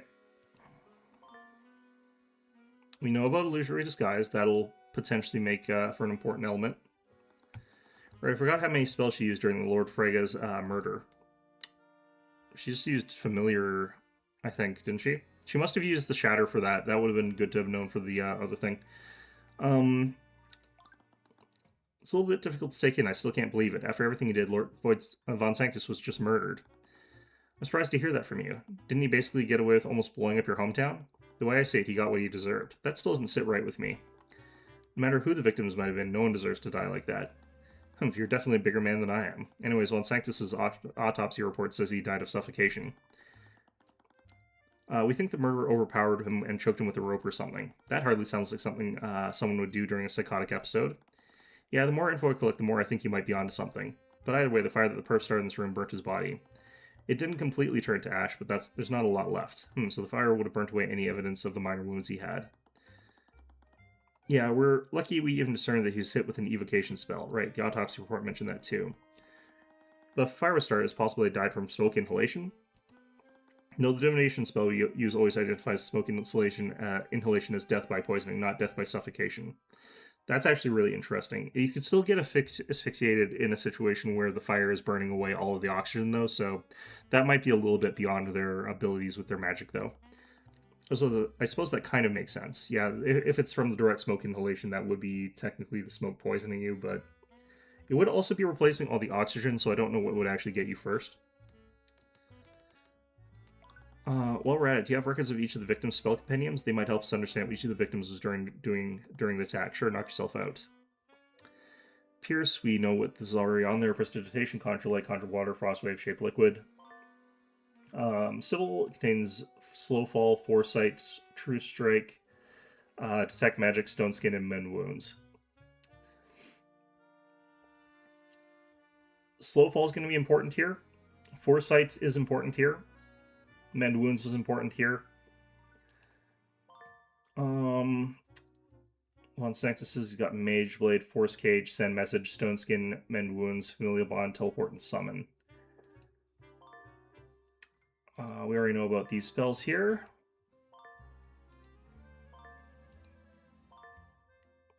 Okay, Force Cage is one that we have to have known about, so he's the only one that could have done this one. Do we have Steel Winds? I don't think we have Steel Winds book yet. Creates a magical 10 by 10 by 10 foot cube around the target within 30 feet of them. The walls of the cube are impenetrable and cannot be destroyed by anything, not even spells that can be normally dispel spell effects. Furthermore, any attempts to magically teleport into or out of the cube will fail. If there's more than any one creature in the target space, they'll be pushed away from the center of the cube.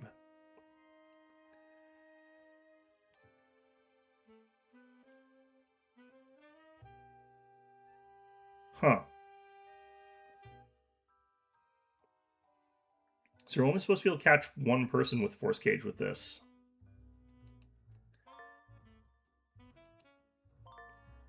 Slow fall. Okay. Point index finger downward, duration an hour. Causing them to fall significantly slower when airborne for that duration. That's likely important foresight. Caster invokes the ultimate form of divination magic to see brief glimpses of the near future. While the spell is active, the caster is able to sense danger seconds before it actually happens. Strike true. This is used for purposes of aiming or doing other activities that rely on dexterity and skill. Detect magic, we know about that one. Stone skin.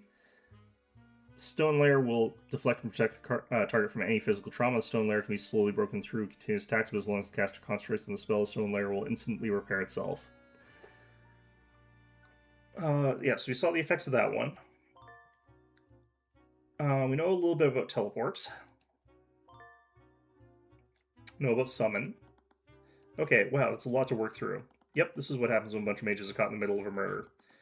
Honestly, you've been lucky until now. Nevertheless, I'll need to look over each of the spells when they become relevant. You should look over them before they become relevant, just in case you don't know that they've become relevant or not. Okay, so that's where Sanctus was. Scorch marks.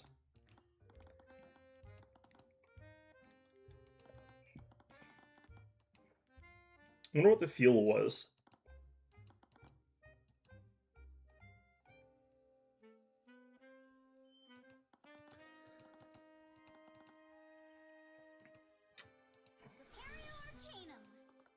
Traces of evocation in a bunch of different spots around the room.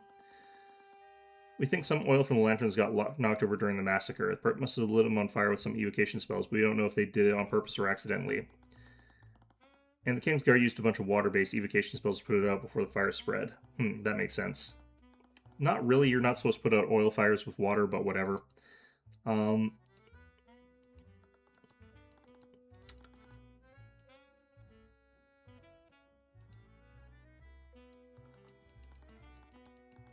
Okay, no.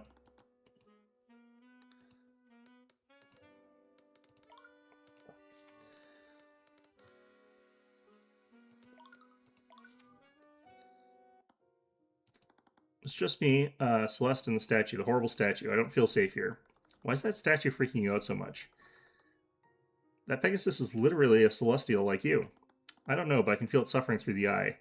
It's an inanimate object, Tyrion. Let's move somewhere else. Alright, whatever it takes to get you to stop acting so weird. Goes to the mind of such a tortured creature. What is it with you and the statue? I don't know, but I can feel its emotions as if they were my own. It's an inanimate object, Tyrion. I mean, it'd be interesting if this was like an actual Pegasus that had been encased in stone through some sort of magic, but apparently we can't detect that if it's true.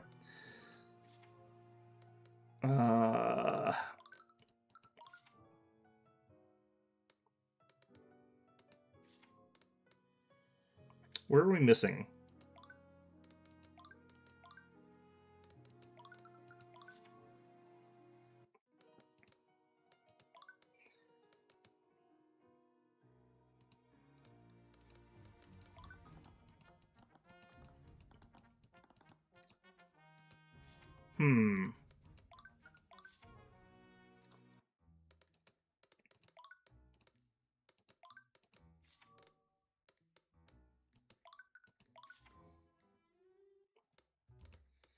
Did I miss something here?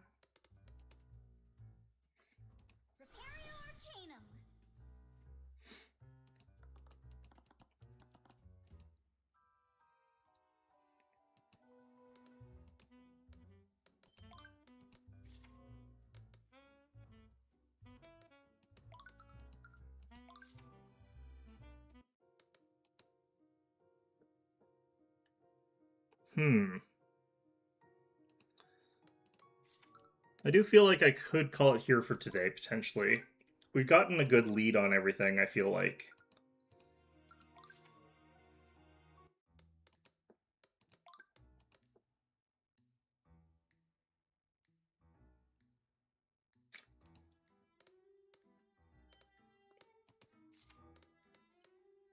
Although I should figure this out, probably.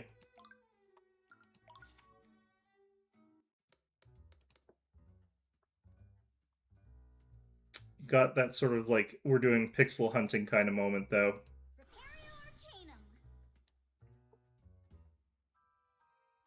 I saw a pixel where it changed to the other kind of... Where was that?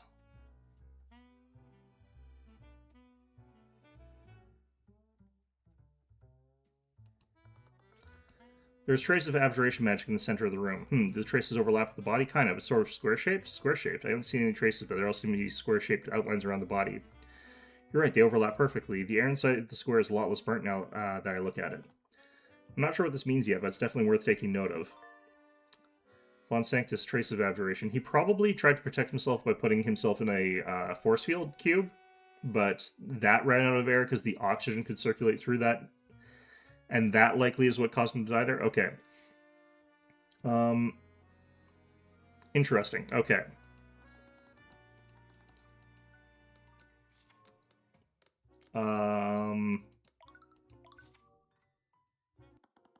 Arrived at the west balcony of the cathedral. Supposedly this is where the murderer threw Sybil's body into the lake. Oh, hello there. As I inspected the area, I caught the attention of the old man nearby. From his garb, he appears to be someone who worked at the cathedral. I don't believe we've met before. What are you doing here? Sorry for the intrusion. I'm Tyrion Cuthbert, and this is my bodyguard. We're investigating the murders on behalf of the prosecutor Steelwind. Tyrion Cuthbert, I have heard of you. He doesn't look nearly as criminal as I expected him to be. You probably hadn't heard of anything good. But forget my rudeness. I'm the Theon Archius, High Speaker of the Church of Bahamut. Okay. So you're the one who saw Steelwind during the murders. Arcane art, none. Oh wait, that's me. Do you mind if I ask you some questions? Okay, here we go. High Speaker, age 81, Arcane art, none. I suppose there would be no harm in that. I feel like he would be hostile to us, though. What did you see? We heard that you saw the prosecutor acting strangely here. Can you tell us more about what you saw? Did it look like she was afflicted with mage blight? I wouldn't go that far, but she was certainly acting strangely. How did you come across her? Well, I was on my way to the prayer room. I always recite prayers in the Draconic text around that time. He was heading to the prayer room? When I saw her, I first thought she was just enjoying the view of the lake. I was about to greet her, but when I approached her, I saw that she was pushing something off the edge of the balcony. You must have seen her dumping Sybil's body. You're probably correct. I came to the same conclusion after they found that poor woman's body below us. But it feels wrong somehow. What is it? I only saw it for a second. Lady Sybil was wearing much brighter colors this morning. Whatever Lady Steelwind threw into the lake, it looked much darker. What does that mean? I'm sorry, I can't really explain it. Perhaps I'm just seeing things. My eyes aren't as good as they used to be after all. Could have just been a trick of the light. Okay. So if we did find Coraline dead, is there a chance that she'd been dead for a much longer period of time and the person who we encountered earlier is someone different? I don't actually know that that was, though.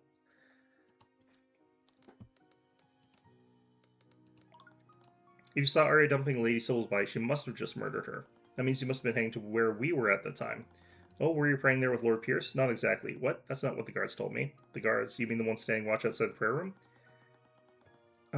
Yes, they told me that Pierce was praying with some acquaintances of his. They said the same thing with Lady Steelwind as well. Wait, Steelwind was there too? Yes, she appeared to be waiting for something. I didn't want to disturb them, so I went back to my quarters to pray there. High Speaker didn't see her fighting Celeste. She must have started her attack after he left, but why would she bother waiting? Either way, we can't exactly question those guards. Yeah, they're still comatose after the attack. Actually, the High Speaker's quarters aren't that far away from the prayer room. Didn't you hear the fight between Steelwind and my bodyguard? Ah, I must have been because my magic ward's my room. Are they there for security reasons? Not exactly. I actually suffer from chronic insomnia. Even the smallest sound will wake me up at night.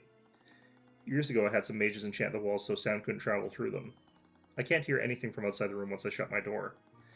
That did sound awfully convenient, but I doubted that he'd lie about something so easily verified. Okay.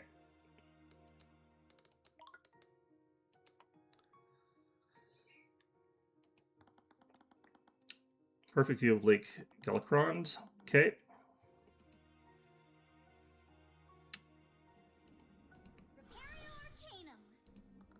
Trace of transmutation on the debris.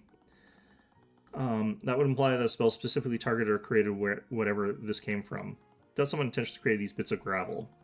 Must have broken off from something else. Some sort of debris on the ground.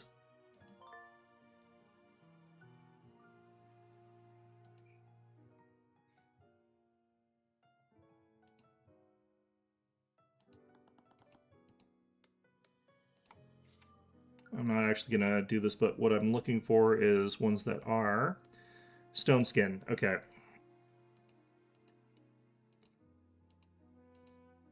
Does this make you actually look... No, it could have still been her because she had the stone skin cast over top of her. So that means that they somehow killed her while she had stone skin on, and they were doing some damage there. But what was the damage that was being done there?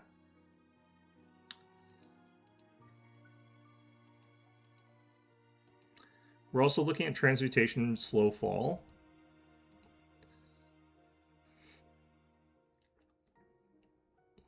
Mage Blade could potentially be used to cut through somebody who's got this sort of thing. Let's look at this, though.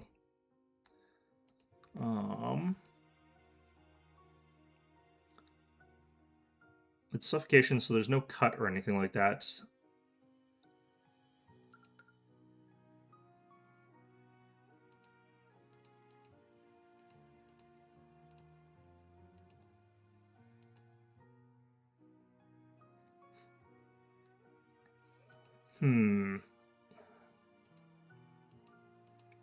Alright, I'm not going to get too ahead of myself here and assuming anything right now. Yeah, Persona got wrapped up last week. We managed to just barely finish it off. Yeah, no, it was good. I liked it, but it's definitely the weakest of the 3 expanded versions. Like I said, I wish they had done more to make it so that Persona 3 Reload's episode, I guess, had learned some stuff from the other games, but, you know. Whatever. Okay. The fact that we're not going to actually see where the body was in the lake is actually a little bit odd, but whatever. Nope, still not that.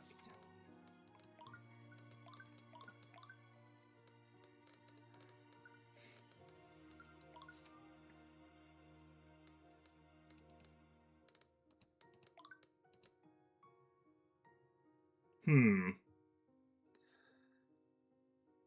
I missing any other little bits here? Already saw that, but is there another little bit somewhere else here?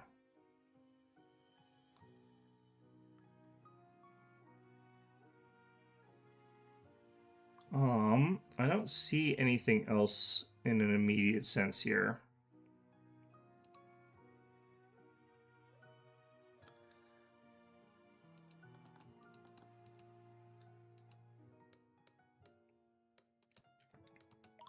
And unfortunately, I can't get the hints by going back here.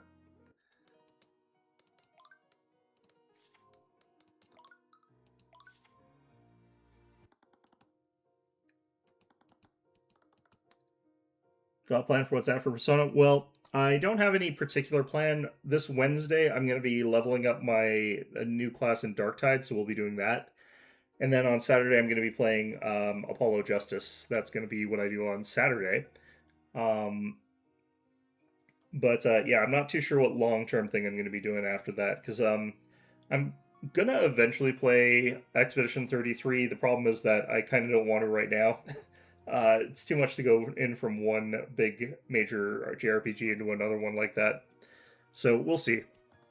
Crown Prince was saying a bench nearby. Several members of the King's Guard were saying attention around him. His brow was furrowed. He didn't even seem to notice us until one of the knights stepped in our way. Oh, Mr. Cuthbert and Miss McCoy too. What are you still doing here? We're trying to investigate what happened. I see. Are you okay? Yes, I was just thinking how unfortunate this ordeal has been. I do hope Lady Steelwind is taking this well. Right, she was his fiancée after all. We're trying to find out exactly what happened. Do you mind if we ask you some questions? I see. Well, I'll do whatever I can to help. You said that you two were investigating the murders. Were you planning on defending Lady Steelwind? If she'll have me. She may be a competent prosecutor, but I have far more experience defending clients. You've defended 3 clients. Unfortunately, I think the situation is more complicated than that. What do you mean? Several house leaders died today. We can't release this information to the public, not after the news of William Frega's death has already spread. In the course of 2 months, we've lost not 1, but 3 pillar heads.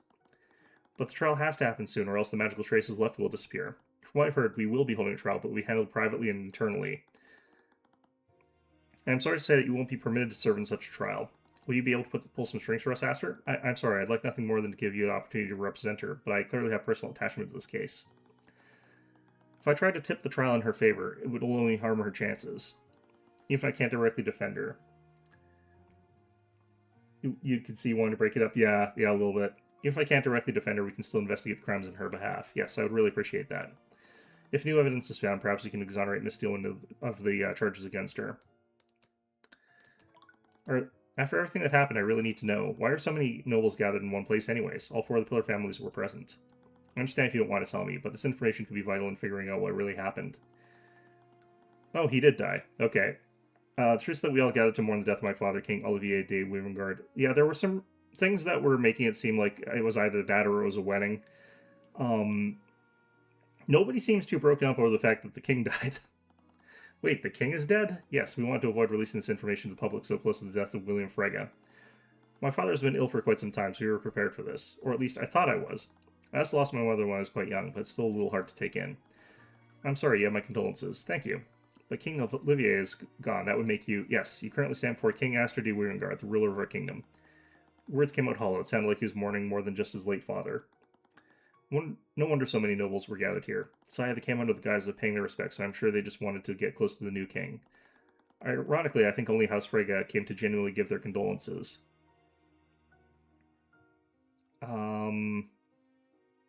Maybe? I don't know. Yeah, I guess so. Yeah, no, that makes sense.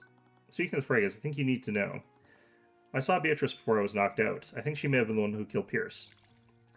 Why would she be there? I'm sorry, I know she was your friend, but we already know she's not above committing murder. I see. I suppose if you're saying it must be so, but what possible reason could she have to be involved in something like this? Especially because he was on death row, like, anyway, there's literally no reason for her to bother. Like, he was gonna be executed in a month. So, you know, there's that question. I'm not sure yet, but I plan to find that out. The only reason, justifiably, that somebody killed Pierce is because they needed to keep his mouth shut about information that he was going to foreclose, but the information seems kind of trivial to me, in all honesty. So I'm not really sure why it's would be something you would murder him over when he's going to die anyway, and he's an untrusted criminal that no one cares about. Unless it's like Celeste is actually the, like, higher up than this guy for the crown. Like, would she be the one who would be crowned above him? Probably not. She's younger than him. I think. By the way, where were you during the murders? I remember you left with Steelwind when Celeste and I arrived at the cathedral. Yeah, Steelwind and I left to speak with High Speaker Arceus in his quarters. What was your meeting about? It's actually about our wedding. With my father's death, the Grand General demanded that we make our union official. Oh, I would congratulate you two, but so it was both. I was right about both of them. They did them both at the same time. That's just... Yeah, okay, sure, whatever. I would congratulate you two, but considering the circumstances, I understand, and I appreciate your words nonetheless. Anyways, how long did this meeting last? I believe we spoke until 1:40 p.m., but Von Sanctus died at 2:05 p.m. That means she began her rampage less than half an hour after that meeting. Was there anything off about her behavior? Now that you mention it, something about her demeanor changed. We were speaking of the wedding, and she abruptly left. I asked her where she was going, but she ignored me. That sounds similar to what happened when Celeste fought her. There's no way she was affected by mage blights. Yep, okay. I honestly didn't think much of it at the time. I'm quite used to her giving me the cold shoulder. Right. That's, it's not what happened. Okay, what did you see? What happened after your meeting with High Speaker? Did you see Steelwind after that? Actually, I found myself caught up in something else entirely. At 2 p.m., I went to pay my respects after my father's coffin, but apparently someone had set a magical trap there. What? It was a glyph of contingency. caster must choose another spell they know. The caster casts that spell, but the contingent spell doesn't come into effect. Instead, it takes effect when a certain condition is fulfilled. The contingent spell takes effect immediately when that condition is filled. Contingent spells are one of those things that DMs despise, because they're incredibly powerful if it's in the hands of a player that knows what they're doing with them. And generally speaking, the only players who use spell slots on contingent spells are people who know what they're doing with them. They can really overlap power in a way that like makes things difficult for people who are running D&D. I have heard of that spell. It's like Trap, you can say. You can infuse any spell into it. It's actually more useful to have contingency set to do beneficial things, typically speaking. But it requires a contingent spell to place that trap. Which spell was it? It was Force Cage targeting me. Was the murderer trying to attack Aster too? I don't think so. They would have used a more lethal spell if they wanted to. From the sounds of it, Force Cage can't be dispelled. So Aster would have been trapped inside of it for that full hour. We think that someone used this as a distraction. Because of that trap, the Kingsguard consolidated most of their attention and forces to the Knave. As a result, there were fewer people guarding Von Sanctus, Sybil, and Pierce. And the ones that were there all fell comatose. There's too much going on to the point where I actually don't really understand what's happening right now. The important thing is that there are 3 dead people. There's Von Sanctus, that rat guy. There's... Hey there, Morbits. Sybil is supposedly dead, but I actually suspect she's still alive. I'll actually show you some important stuff in the evidence here, just to summarize why I'm thinking sort of the things that are happening here. But we got, like, autopsy reports for Pierce, who's this guy that we dislike. He was going to get executed anyway. So it's a bit confusing that he got killed. There's Sybil. She's supposedly dead, but we don't see the same sort of cutscene that we do for the others. And then there's Sanctus, who may still be alive. I think that's much less likely. But basically, the people who have died off in this sort of situation theoretically right now are him, and him, and her. So those are the 3 people who've been murdered. The reason I think that there's gonna definitely be one of them still alive is because they just introduced feigned death. So there's no reason to introduce something like feigned death unless someone's still alive, and I think that the most likely candidates for that are either Sybil or Von Sanctus. It's possible that it's Pierce. That's also possible, but it's hard to tell. They keep dragging away the bodies really, really quickly. Yeah, but a bunch of spells have come into being potentially important, but we don't know how exactly. So we'll have to see how this goes. I feel like this one's not taken from D&D. I think this one's stolen from Dresden. Well, either way. Straight suspecting Eris at the conclusion of the last one. I think, well, we definitely know that Eris is like the ringmaster of like most of the murders that are happening. That's Turbosess, yeah. And the ones that were there all fell comatose. They can't tell us what happened to them. But yeah, we're at the point in the investigation where there's so little information. Like, they're giving us all the setup information, but we can't really draw great conclusions from what we got yet. So I think that that's going to be after our second investigation. We'll have a better view of what's actually happened. They think that Arya Steelwind is the murderer, but there's a bunch of reasons pointing to the fact that she's not actually the murderer, or rather, she wasn't in her right mind. 100% of Chekhov's gun, yeah. What I feel is likely is that this could be this is probably the last of the trials, so this is probably the one where we would actually have to get at Eris. So what's probably going to happen is we have to prove that Eris was mind controlling Steelwind, because I think that that's probably what was happening. Because it does seem the physical evidence does point directly to the idea that Eris was, or sorry, that Steelwind is like 9% chance it could be a brilliant red herring. It would be very, very funny for that to be a red herring, yeah. That's one of those ones where it's like, you look at that and you're like, there's no way they introduced that just now without there being a person who's secretly alive. But yeah, like that is definitely a possibility. They threw that in there to throw people off. This doesn't seem like the kind of situation where you would really do that, though, but I'm not sure how you would weave that into it without there being because of the linear sort of nature of this, like that would throw off a real investigative process.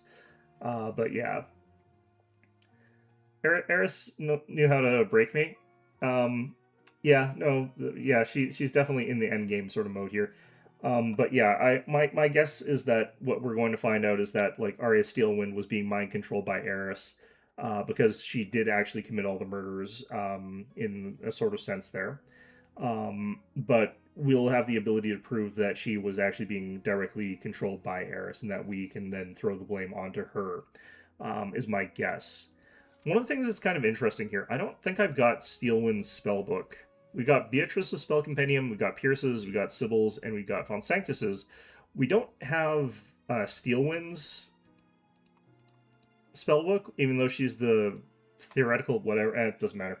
But yeah, like we don't really know enough about what's going on here to really get at this. We also don't know if there's gonna be like sequel bait. Like maybe we actually don't get Eris in this one, because they're hoping for like a sequel. In which case, like the villain clearly has to sort of make a bit of a clean break there. But maybe not though. Maybe they still get Eris caught, and then we have a new one for the new episode, whatever. So it'll depend. I don't know. 2 p.m. Astrid Weavengard went to pay his respects to his father's coffin. Unbeknownst to him, however, there's a glyph of contingency set to trap him inside a force cage. The trap triggered, and Astrid was trapped in that magical cage for its duration. This caused the King's Guard to consolidate, blah, blah, blah. Speaking of Chekhov's guns, the fact that they compared the blood contracts to legal contracts is going to come back up. Very likely, probably. Yet another inexplicable event was added to the list. After everything I learned, I knew for certain that Steelwind wasn't afflicted with Mage Blight. Someone must be behind this. Anyway, he probably didn't witness much after he was trapped by that force cage. It's time to move somewhere else. Okay, this is probably where we go now, finally. No, still not. Okay. Maybe I actually still had to do the examine here.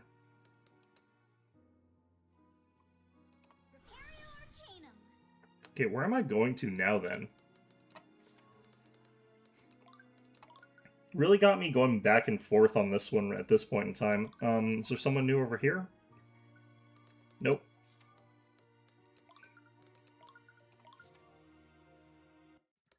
Since she wants your soul or whatever, there's going to be some sort of legal battle for either you or someone else's soul? Probably. We sort of implied that we'd be willing to like throw down and try and get Beatrice's soul back, but we've also kind of given up on that, so I'm not sure how that's going to end up going. Where are we supposed to be going here?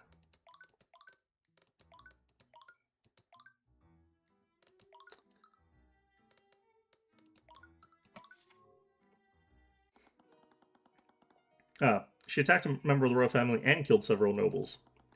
What else is there to investigate? Laws are clear about what we must do. We should execute her immediately. Alec, this situation is of far too much import to make such rash decisions. We need to approach this calmly and carefully. As you return to the nave, I spotted the young prince stomping around as he argued with the nobleman I saw earlier. Now that I thought about it, he was the only person here I didn't recognize. Oh, it's you two. Your Highness. And I don't think we've been introduced. I think you're still as insolvent as ever. Do you mean insolent? I mean, yes, we are insolvent. We do not melt in water. Stand for Sir Remus Virgile, Archduke and Royal Visor to the Weavengard throne. So I believe he means advisor. Alright.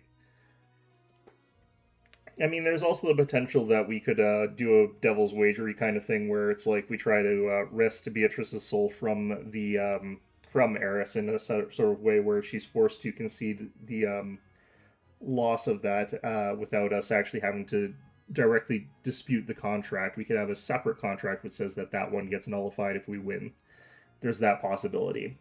That would be a legal out, but I don't know. I don't actually know if Tyrion actually cares that much about helping Beatrice, because he really did screw her over. Archduke? I don't even know the Kings of Weavengard had a title like that. Why hadn't I ever heard of him before? Why are you two still here anyway?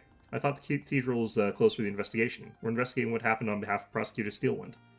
I see. Anyways, I have much to attend to, so I'll be taking my leave. Steelwind seemed to know he would need you at some point. Could be a contract he signed. Um, I don't think that that has anything to do with him. He doesn't seem like the sort of person who would agree to any of that kind of chicanery. Um, I mean, maybe he did when he was a lot younger or something like that, but he seems more actually straightforward than people give him credit for being.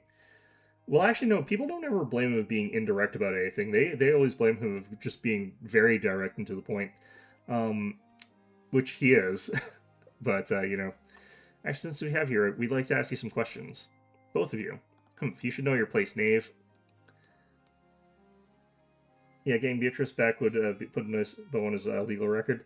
Technically speaking, that would not, because his legal record says that he won that trial. um, So his court record, his actual like legal record proceedings, actually, it's pretty good that he absolutely demolished Beatrice or whatever. His wife is dead, right? Didn't she go crazy? Yes. The wife of Steelwind did apparently. Well, we actually don't know. A lot of what they say about him has been lies, so it's very likely that there's some element of truth to that, and there's some element of falsehood to that. Um, so we'll have to see what actually is true. Your Grace, where were you when the murders took place? Just what you're trying to insinuate. Please, Alec, there's no need for that. To answer your question, I was speaking with Lady Frega's familiar. The dog? Tracker? No, it was the demon who calls himself Marineth. Oh. I was hoping it was Tracker. That would have been much more funny, but I guess Marineth does speak English. What?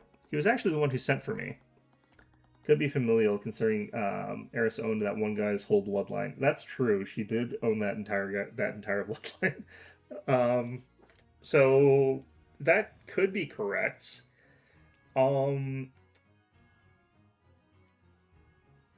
If that is the case, it's a little bit out of left field. I don't feel like that would be a very good way to wrap up what's going on here, but it's possible.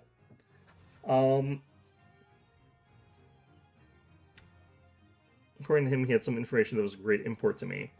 Did you make contract with him? Of course not. He gave me the information he had freely. Why? Demons are supposedly always trying to trick humans into making deals with them. He gave the information away freely because giving that information to the right person with the context stripped in sort of a way that benefits what his narrative is meant to be, benefits what Marineth is doing. So whatever this guy got told would have been framed in such a way that it's beneficial to Marineth. Looking back, it must have been a distraction. What a fool I was. I knew he was playing with me, but I knew he was unable to lie. And the information he had was too important to ignore. Still speculation? Yeah, this is pretty early on into the investigation. We don't really have any of the facts at hand, really. If you don't mind me asking, what was this information about? I'm sorry, but I won't reveal what he told me. It would be a danger to everyone here. But rest assured, it had nothing to do with the massacre. Your Grace, we've only just met. I can't exactly take your word for it. I suppose that's fair, but leave me when I say that I plan to take this information to my grave. That was ominous, but he was clearly intent on keeping their conversation secret. Anyway, several members of the King's Guard were watching us. They can verify my alibi. How long did this conversation last?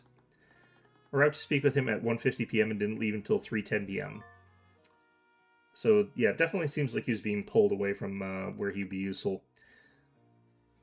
I just want to double check something here.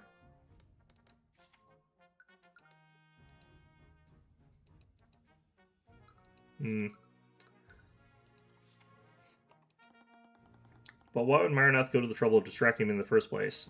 Whoever orchestrated this is also used a force cage to trap Aster. Were they trying to distract the forces in the cathedral, or were they trying to keep certain people out of the crossfire? Could be a combination of these things, but... Your Highness, we heard that the prosecutor cast a spell on you when you saw the fire in the common room. Can you tell us more about what happened? I can't believe she attacked a member of the royal family. She was completely irresponsible with her magic. I understand your feelings about this, but we can't say for certain that she inflicted mage blight on herself.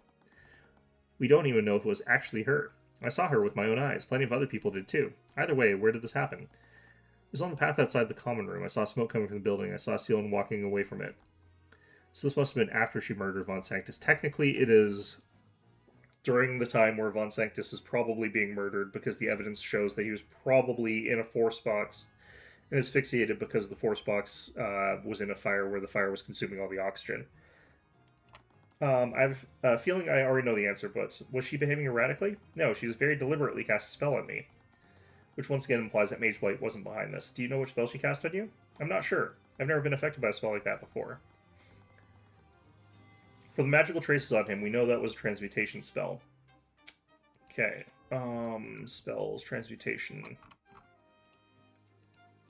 It's not going to be shape liquid unless she can shape the liquid inside of his body, which would be really grim. It's not Conjure Light. It's not those. It's not Mage Blade. Would Slow Fall do anything to him? I can't imagine it would.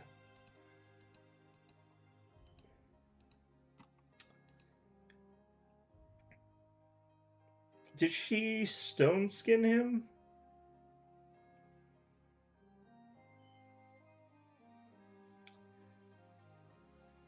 Yeah, I also like speculating. If she cast Stone Skin on him, that would knock him over because he's, like, small, and, like, the rocks would be too heavy for him. Transmutation spells manipulate and change physical matter. It's scary to think about what it might do to a human body. Are you sure he's okay? Lord of Sleepiest inspected him, and he didn't appear to have any lasting injuries. We're hoping the spell's effects were only temporary.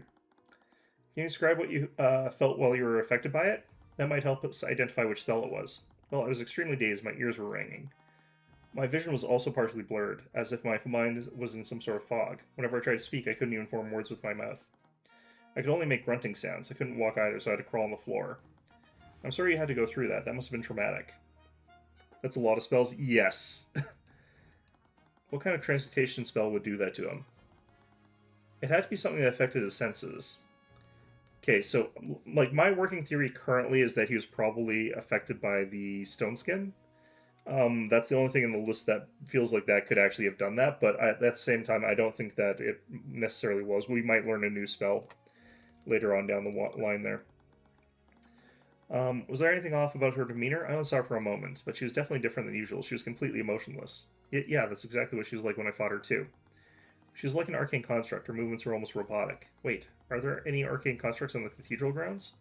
No, not for lack of trying on Lloyd's part. The High Speaker and I have specifically forbidden the staff here from using them. When really convenient if all this was done using construct. They can be moved, so there's no reason to completely rule that out, but I think that we probably shouldn't go down that route unless we see some evidence that that's what it was. But strictly speaking, like, they could just bring one here. Anyways, was anyone else around when Steelwind cast that transmutation spell on you? No, she moved away quickly after she incapacitated me.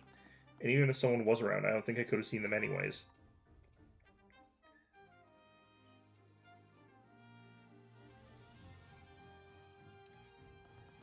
Commander White also said that he was surprised no one saw the prince until after that spell wore off. What happened to him?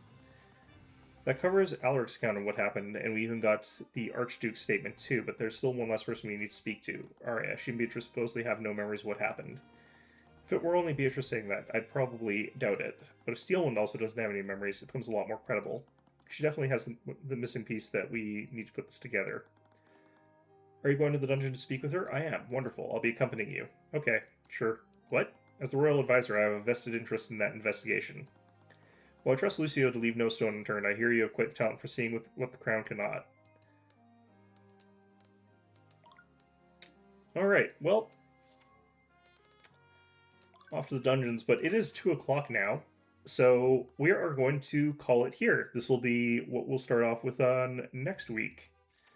So, yeah, we got a lot of information that we've been given. We don't have the way to piece it together other than to just wildly speculate, which we've done a lot of. But, yeah, that's going to be it for today. Wait, what? Oh yeah, no, that's fine. Okay, yeah, so we're going to be doing, again, Darktide on Wednesday. I'm going to be playing the new class that's coming out. Leveling that up as best as I can. And then on Saturday, at 11 o'clock Mountain Standard Time, I'm going to be playing Apollo Justice, and I'm going to be playing that until I finish it. Unless I find out that Apollo Justice is 48-hour-long games. You'll see me on Wednesday. Yeah, oh no, I'll see you then. I am having a good vacation. It has been very fun so far. But in any event, hope you found this one enjoyable, and of course, hope to see you